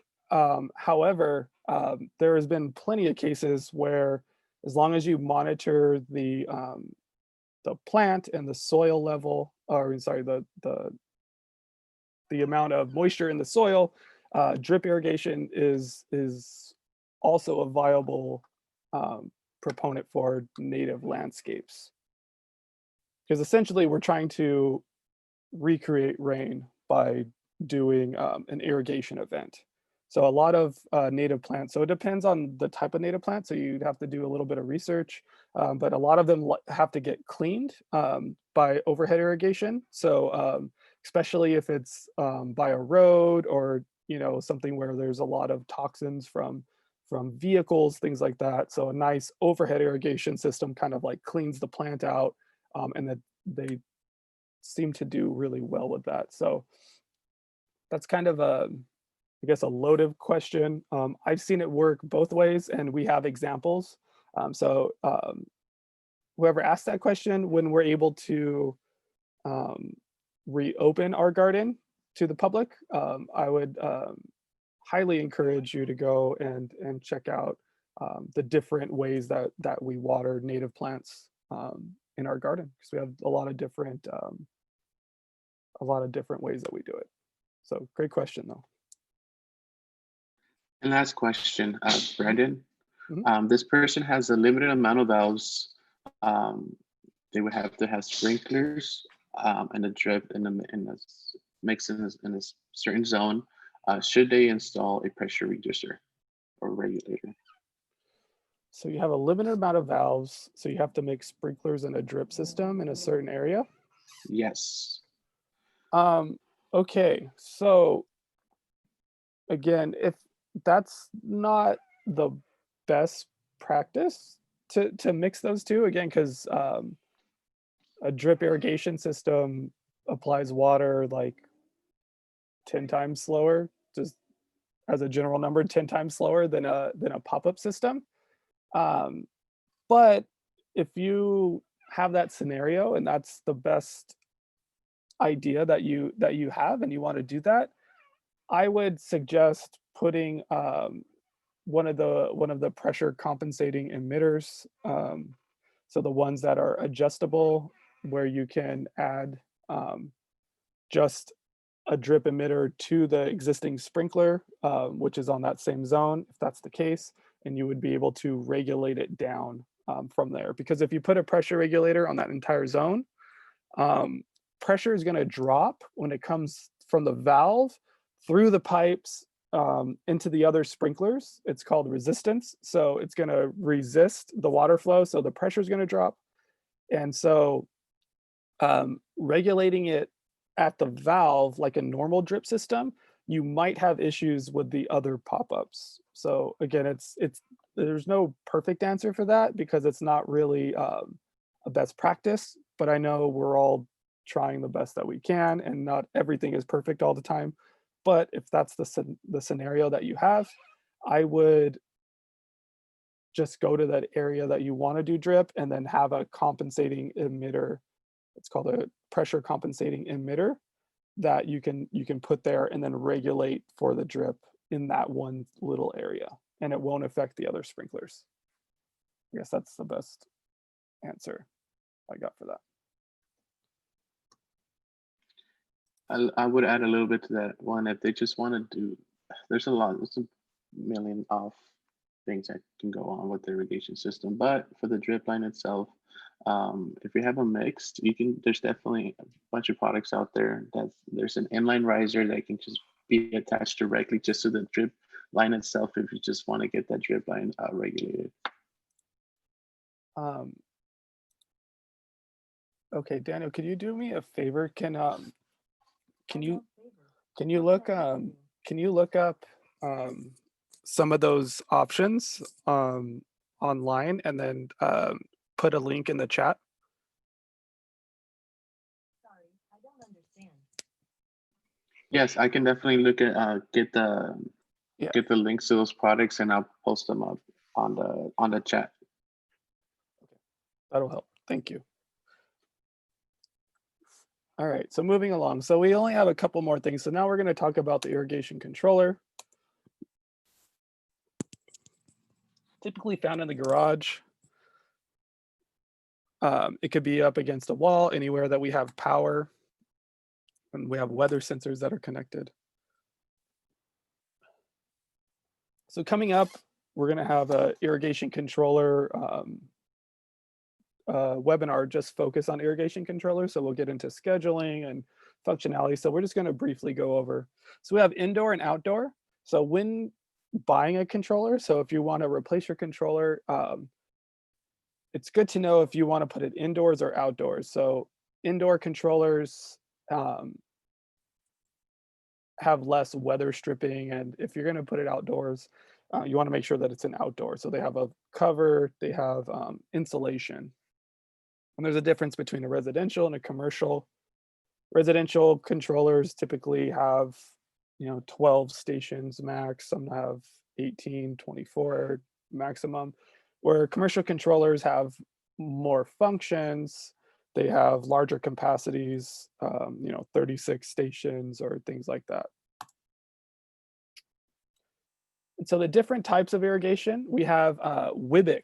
So I'm not sure if any of you heard that WIBIC, but it's weather-based irrigation controller.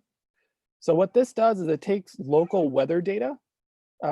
It could be as simple as when you start your controller, you put in your zip code. And what it does is it adjusts based on the landscape conditions, the type of irrigation, um, and what it does is it makes smart decisions to figure out how many days and how many minutes to water. And you can also set parameters yourself.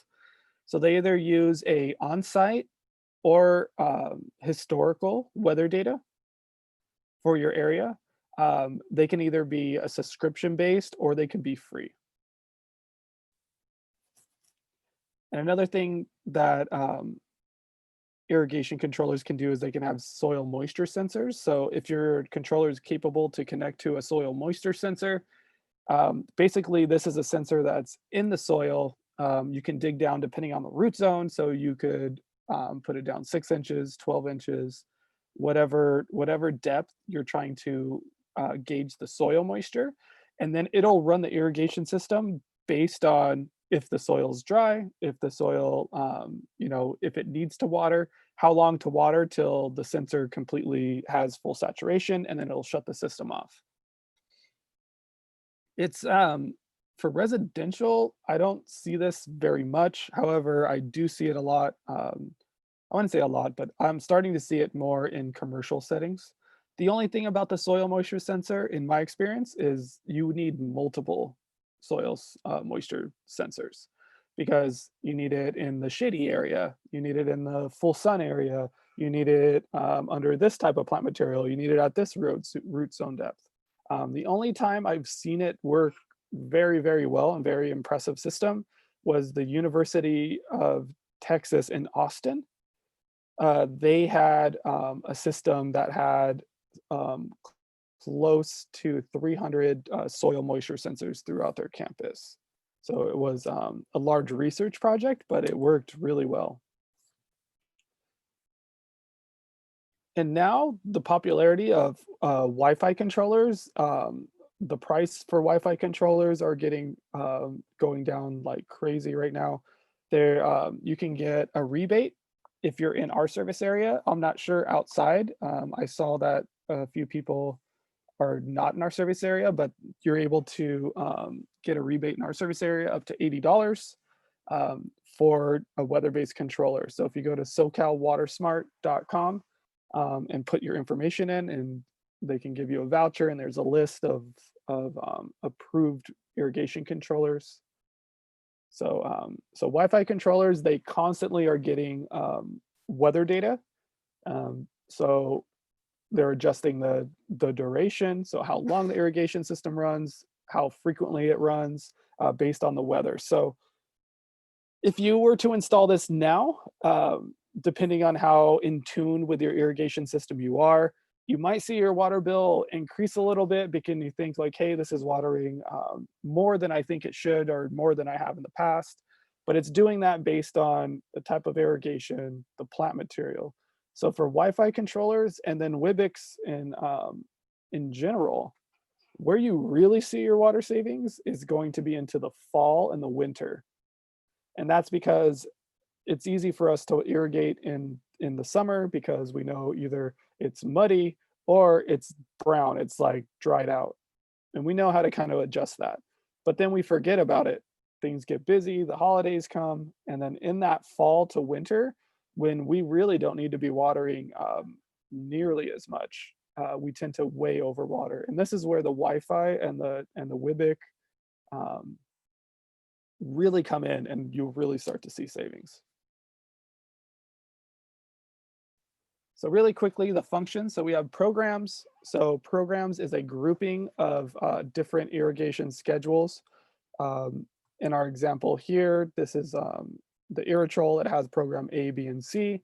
So in a program, we can group how many days a week, how long each zone is going to run, what time of the day they need to start. So for example, if we have 3 options, we can group A as our turf zones, B as our shrub zones, and C as for our trees. And the reason being, like right now, I have one zone for turf, which waters 5 days a week right now. And then I have shrubs, which are surrounding the house, which I only water twice a week. And then the trees, I only water the trees. I water them really deeply, but I water them once every 2 weeks right now during the summer. So that's a way that you can, if I had it all in one program, they would all have to water the same days out of the week. So programs are a really good way to group different watering scenarios. So hydrozones. So we're going to cover hydrozones is the last thing we're going to cover. But hydrozones is a grouping of different plant material with different or with the same root depth, microclimate, soil type, emission device, and time to runoff. So it seems like a lot, but it's really intuitive. So same type of plant material, so same type of root depth. So looking at my 3 programs, so my turf is about, my root zone is about 3 to 4 inches. For shrubs, we typically do about 6 inches of useful root zone depth. And then trees is about 12 inches, so about a foot. Of course, trees have much deeper roots than that, but the roots that actually move the water and nutrients through the soil is about the upper foot of the soil.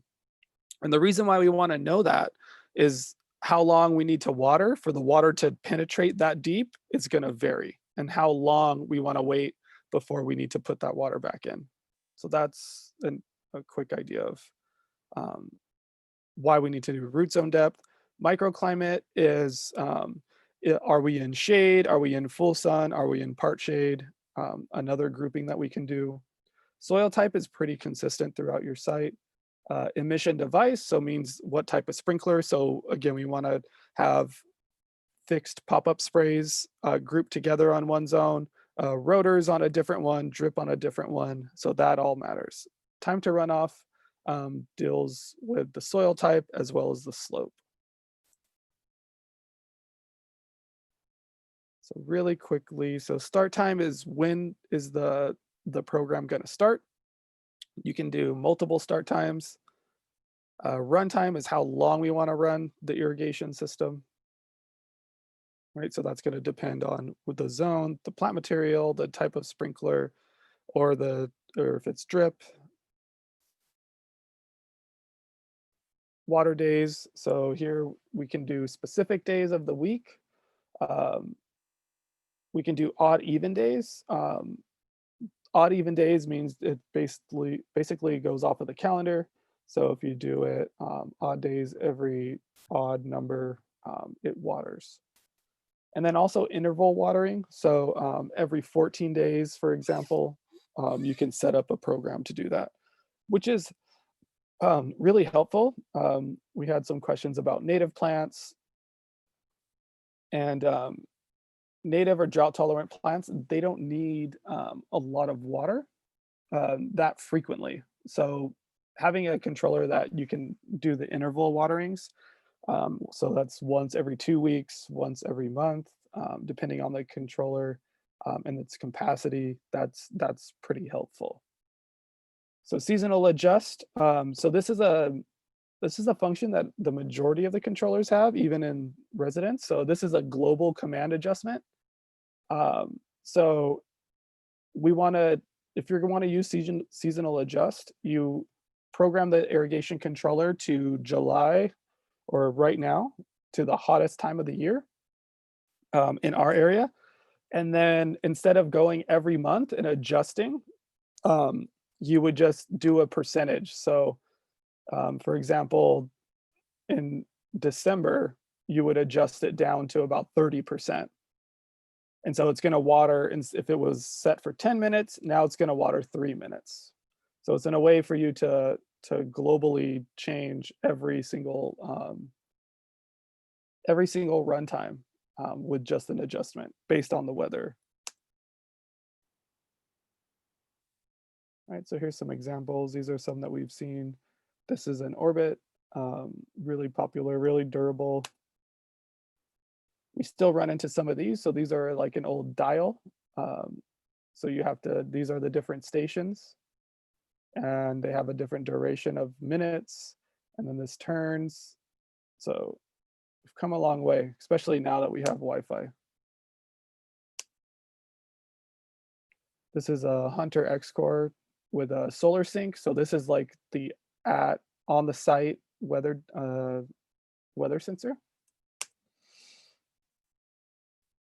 And then this is Hardy. This is another old controller, still digital, still works fine. This has probably been installed for about 20 years and it still works great. And so the last thing we want to get into is hydrozones.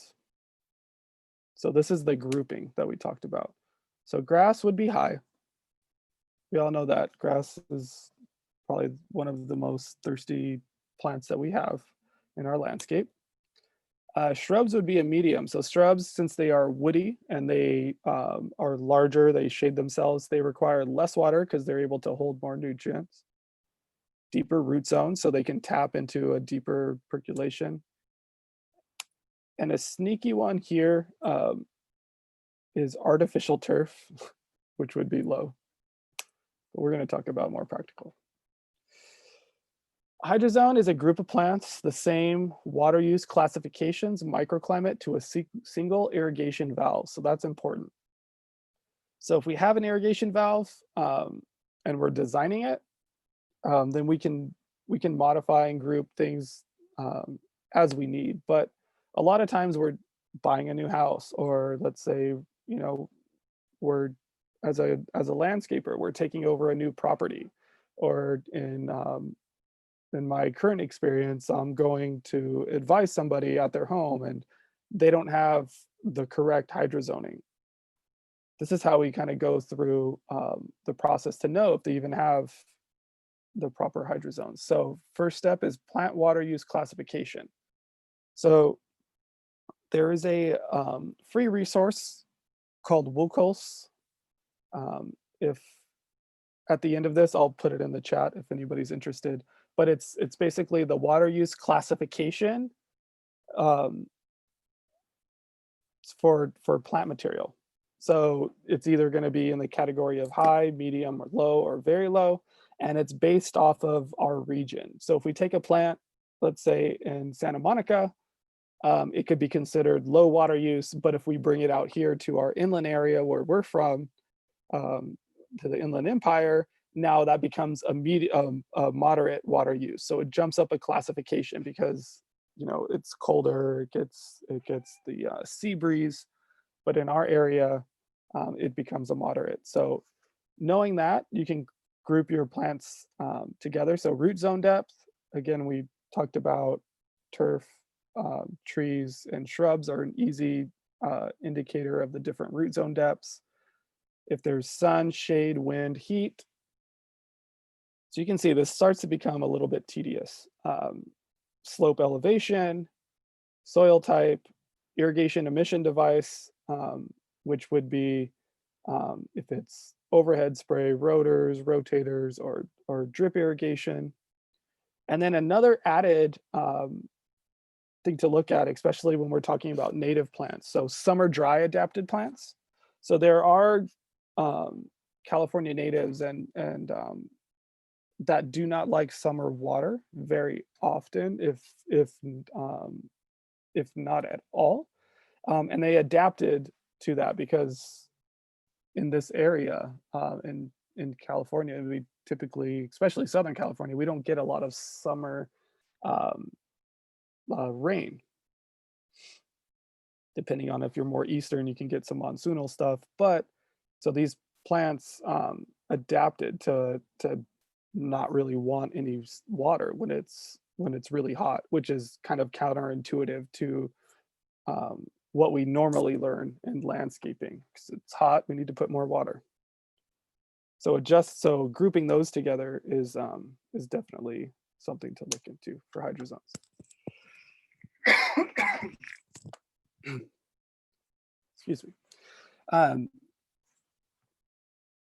So another thing to be introduced is ETO. So that is a more technical number for evapotranspiration rate. So we get information from weather stations on how much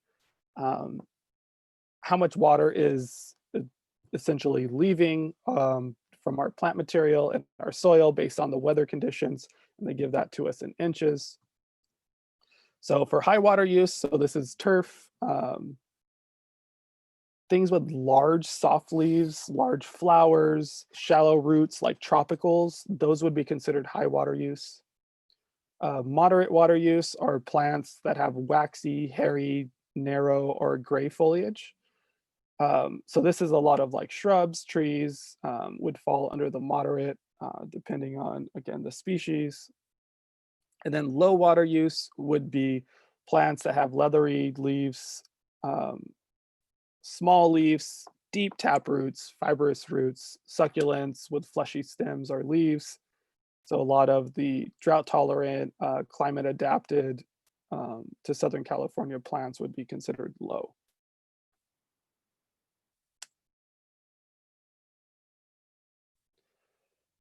And so mixed hydrozones, so this happens more often than not, is they mix either high water use plants with moderate or low water use plants with high water use plants on the same zone, so on the same irrigation zone.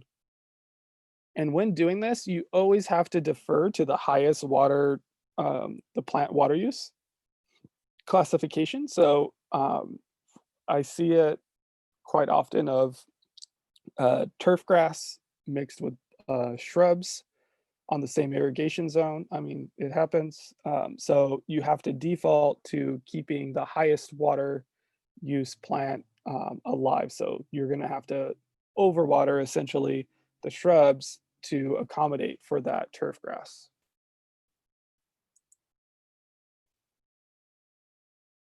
Right, so here's high water needs. So this is turf. This is these are catch cans. This is a test that we do to get distribution uniformity when we go out. So how evenly basically the irrigation system is delivering. And then also fruit trees are a high water need. So they do, especially when it's time for them to start producing, they tend to, we need to water them more. So fruit trees are in a high water needs category. However, fruit trees are very beneficial to not only the human interaction with the fruit trees and what we get from a fruit tree, but for also for birds, caterpillars, butterflies, moths that survive off of these. So even though it is a high water needs, it's not necessarily a bad thing. So medium, so it's easy to see medium is going to be our shrub areas. Right, it doesn't need as much water as a turf, needs less, so we want to water it accordingly, things like that. So here's an example of low water needs. Right, so we have some foxtail agave, different cacti, aloes.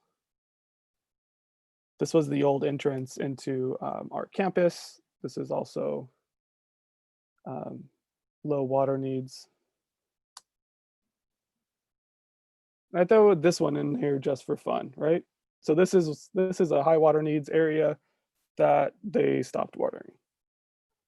So doesn't need a lot of water, but does it look nice? So I guess that's up to you.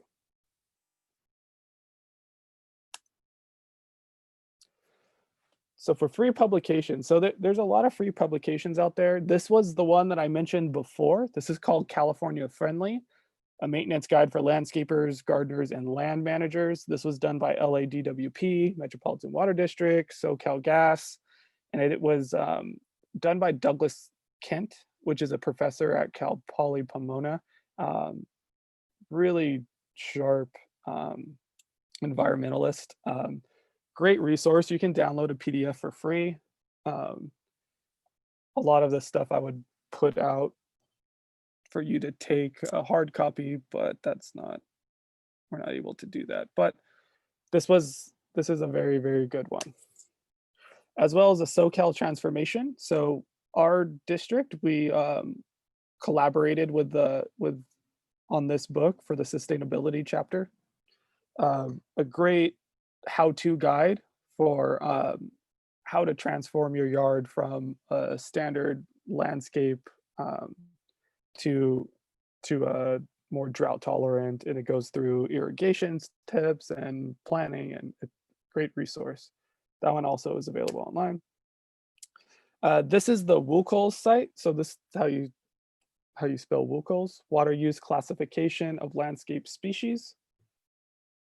So if you want, that's a free download as well. You can get all the classifications depending on the area that you're at. So if you want to rehydrozone your area, or if you're thinking of doing a project, you can group the plants accordingly.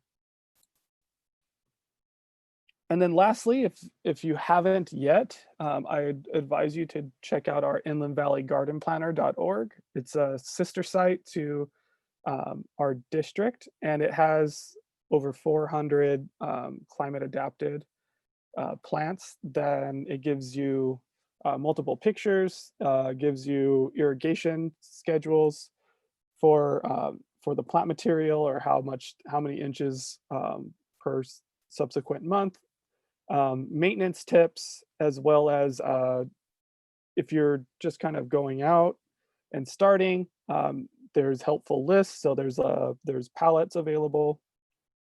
So it can group the plants not only by water needs, but appearances and what plants really look well together. So a great resource. And so to wrap up, I created this video on how to do an irrigation evaluation yourself at home. So hopefully this will give everybody an idea how to do an irrigation check and the value of that, as well as have a little bit more understanding while going through this workshop of the parts and the process.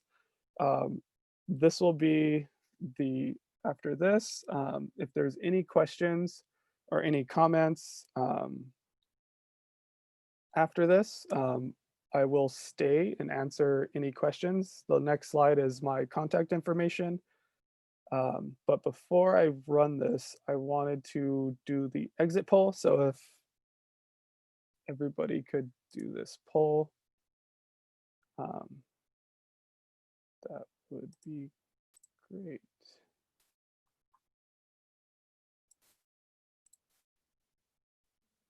Here we go.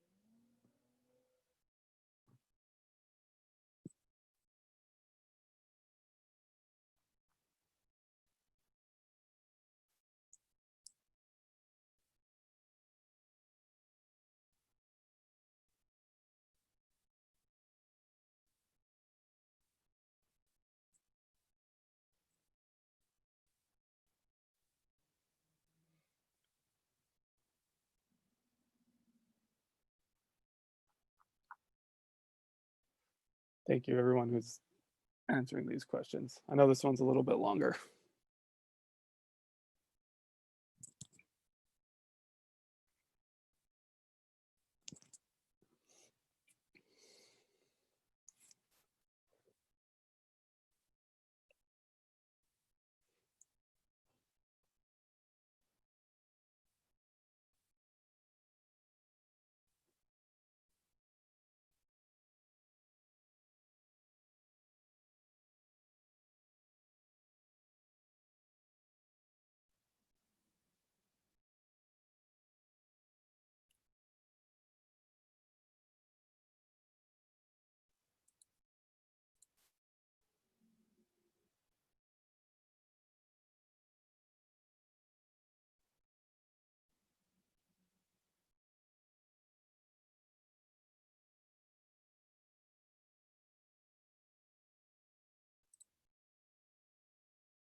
Okay, thank you, everybody. It seems like everybody finished. Thank you very much.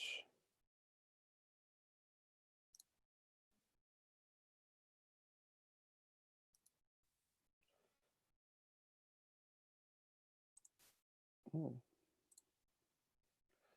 Okay, so again, this is the last video. I will stay if anybody has any questions. Please feel free to ask any questions, and we'll make sure to get everything answered. In this video, we're going to be talking residential irrigation. We're going to cover the 5 steps to completing an irrigation evaluation that you can do at home. Step number 1 is check the water meter. Residential water meters are located at the curbside of the residence. A handy tool to have around is a rag so we can wipe down the faceplate or the odometer of the water meter.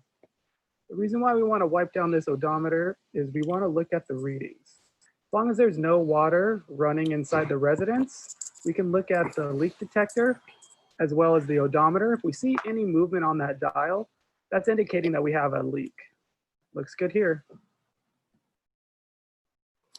Step 2, walk the landscape area and look for issues.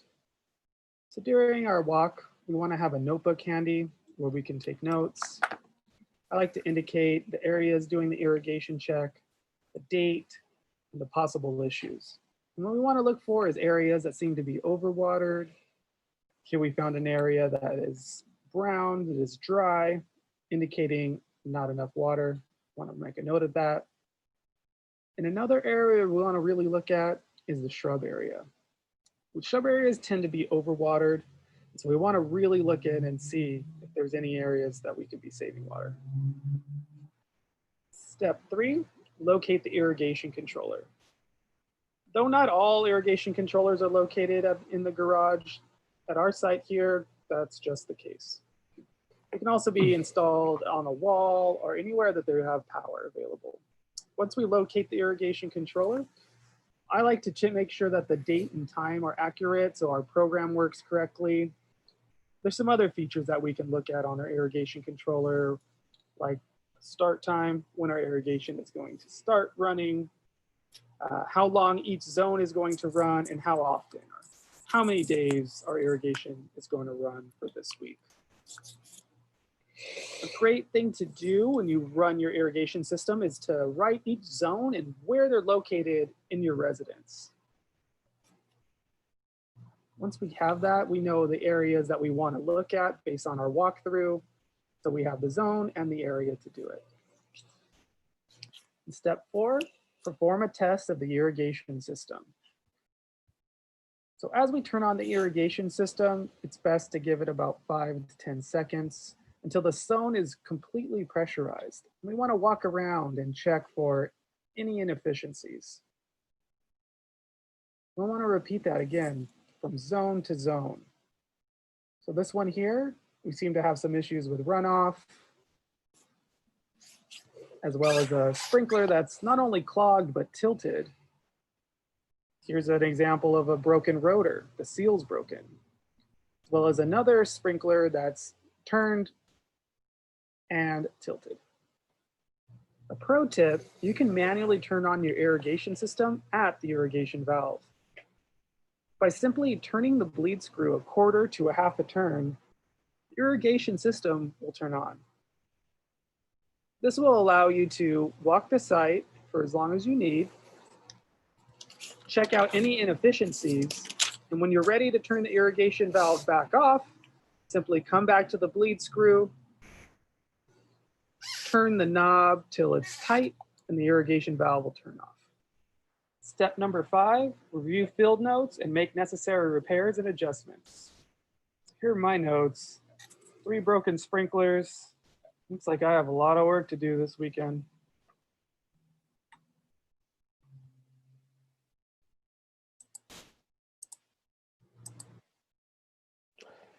Okay, so that concludes our basic irrigation webinar. again, if there's any questions or comments you want to put in the chat, I'm here to answer any kind of questions that you may have. Or if you want to take down my information, this is my direct line as well as my email. So if there's any specific questions that arise and you want to send them to me, please feel free to do so. So do we have, Yeah, we have one question. I think you answered this, but I guess the user's laptop died. okay. So the question is, what's best for tubing installation if above or below ground, and where is the tube hooked up? Okay, perfect. I'm thinking the drip line. Yeah, yeah, okay, perfect. So yeah, so the drip tubing is going to be hooked up to, well, it's going to be hooked up after the irrigation valve. So you'll still have your regular irrigation valve, depending on how far you need to go from the valve to your trees, because I think this is still the same question with the trees. You want to, there's multiple options, but you can run the PVC pipe up to the area where you need to run the drip irrigation. But so it's going to be after the valve, so it's still going to be grouped together with one valve. And you can do, so it depends if you want the look of the drip tubing on top. Typically, we just put ours on top and then we cover it with mulch. So that could be either arborist mulch, so like wood chips, it could be rock if you're going for a desert look, or it could be DG, but you want to cover, it'll just extend the life of it, and the look is a little bit better, in my opinion, to put some mulch on top of it. However, you can put it in underground, and I have put it in underground, but it's best to put in the drip tubing that has the emitters that have the root intrusion. So like they have a copper band inside, so where they keep the roots from going in, because when you bury the drip tubing, things can arise where the roots, because there's water being available, it's going to go in, it can intrude into the emitter and clog it. But that's rare, but there are products that will keep that from happening. But if you're okay with putting mulch down on top of the surface, is absolutely fine. So I hope that answered the question. Is there any other questions Those were all the questions. in the chat? Yeah. Okay. Okay, and then anyone, again, if they want to see my PowerPoint, I will be uploading it in the next couple of days to our website as a PDF, and that's cbwcd.org/presentations, as well as the live stream, which is on YouTube. You can go straight to our YouTube channel at cbwcd.org/YouTube. So thank you, everybody, for spending your Saturday morning with me virtually. And I hope everybody has a good weekend.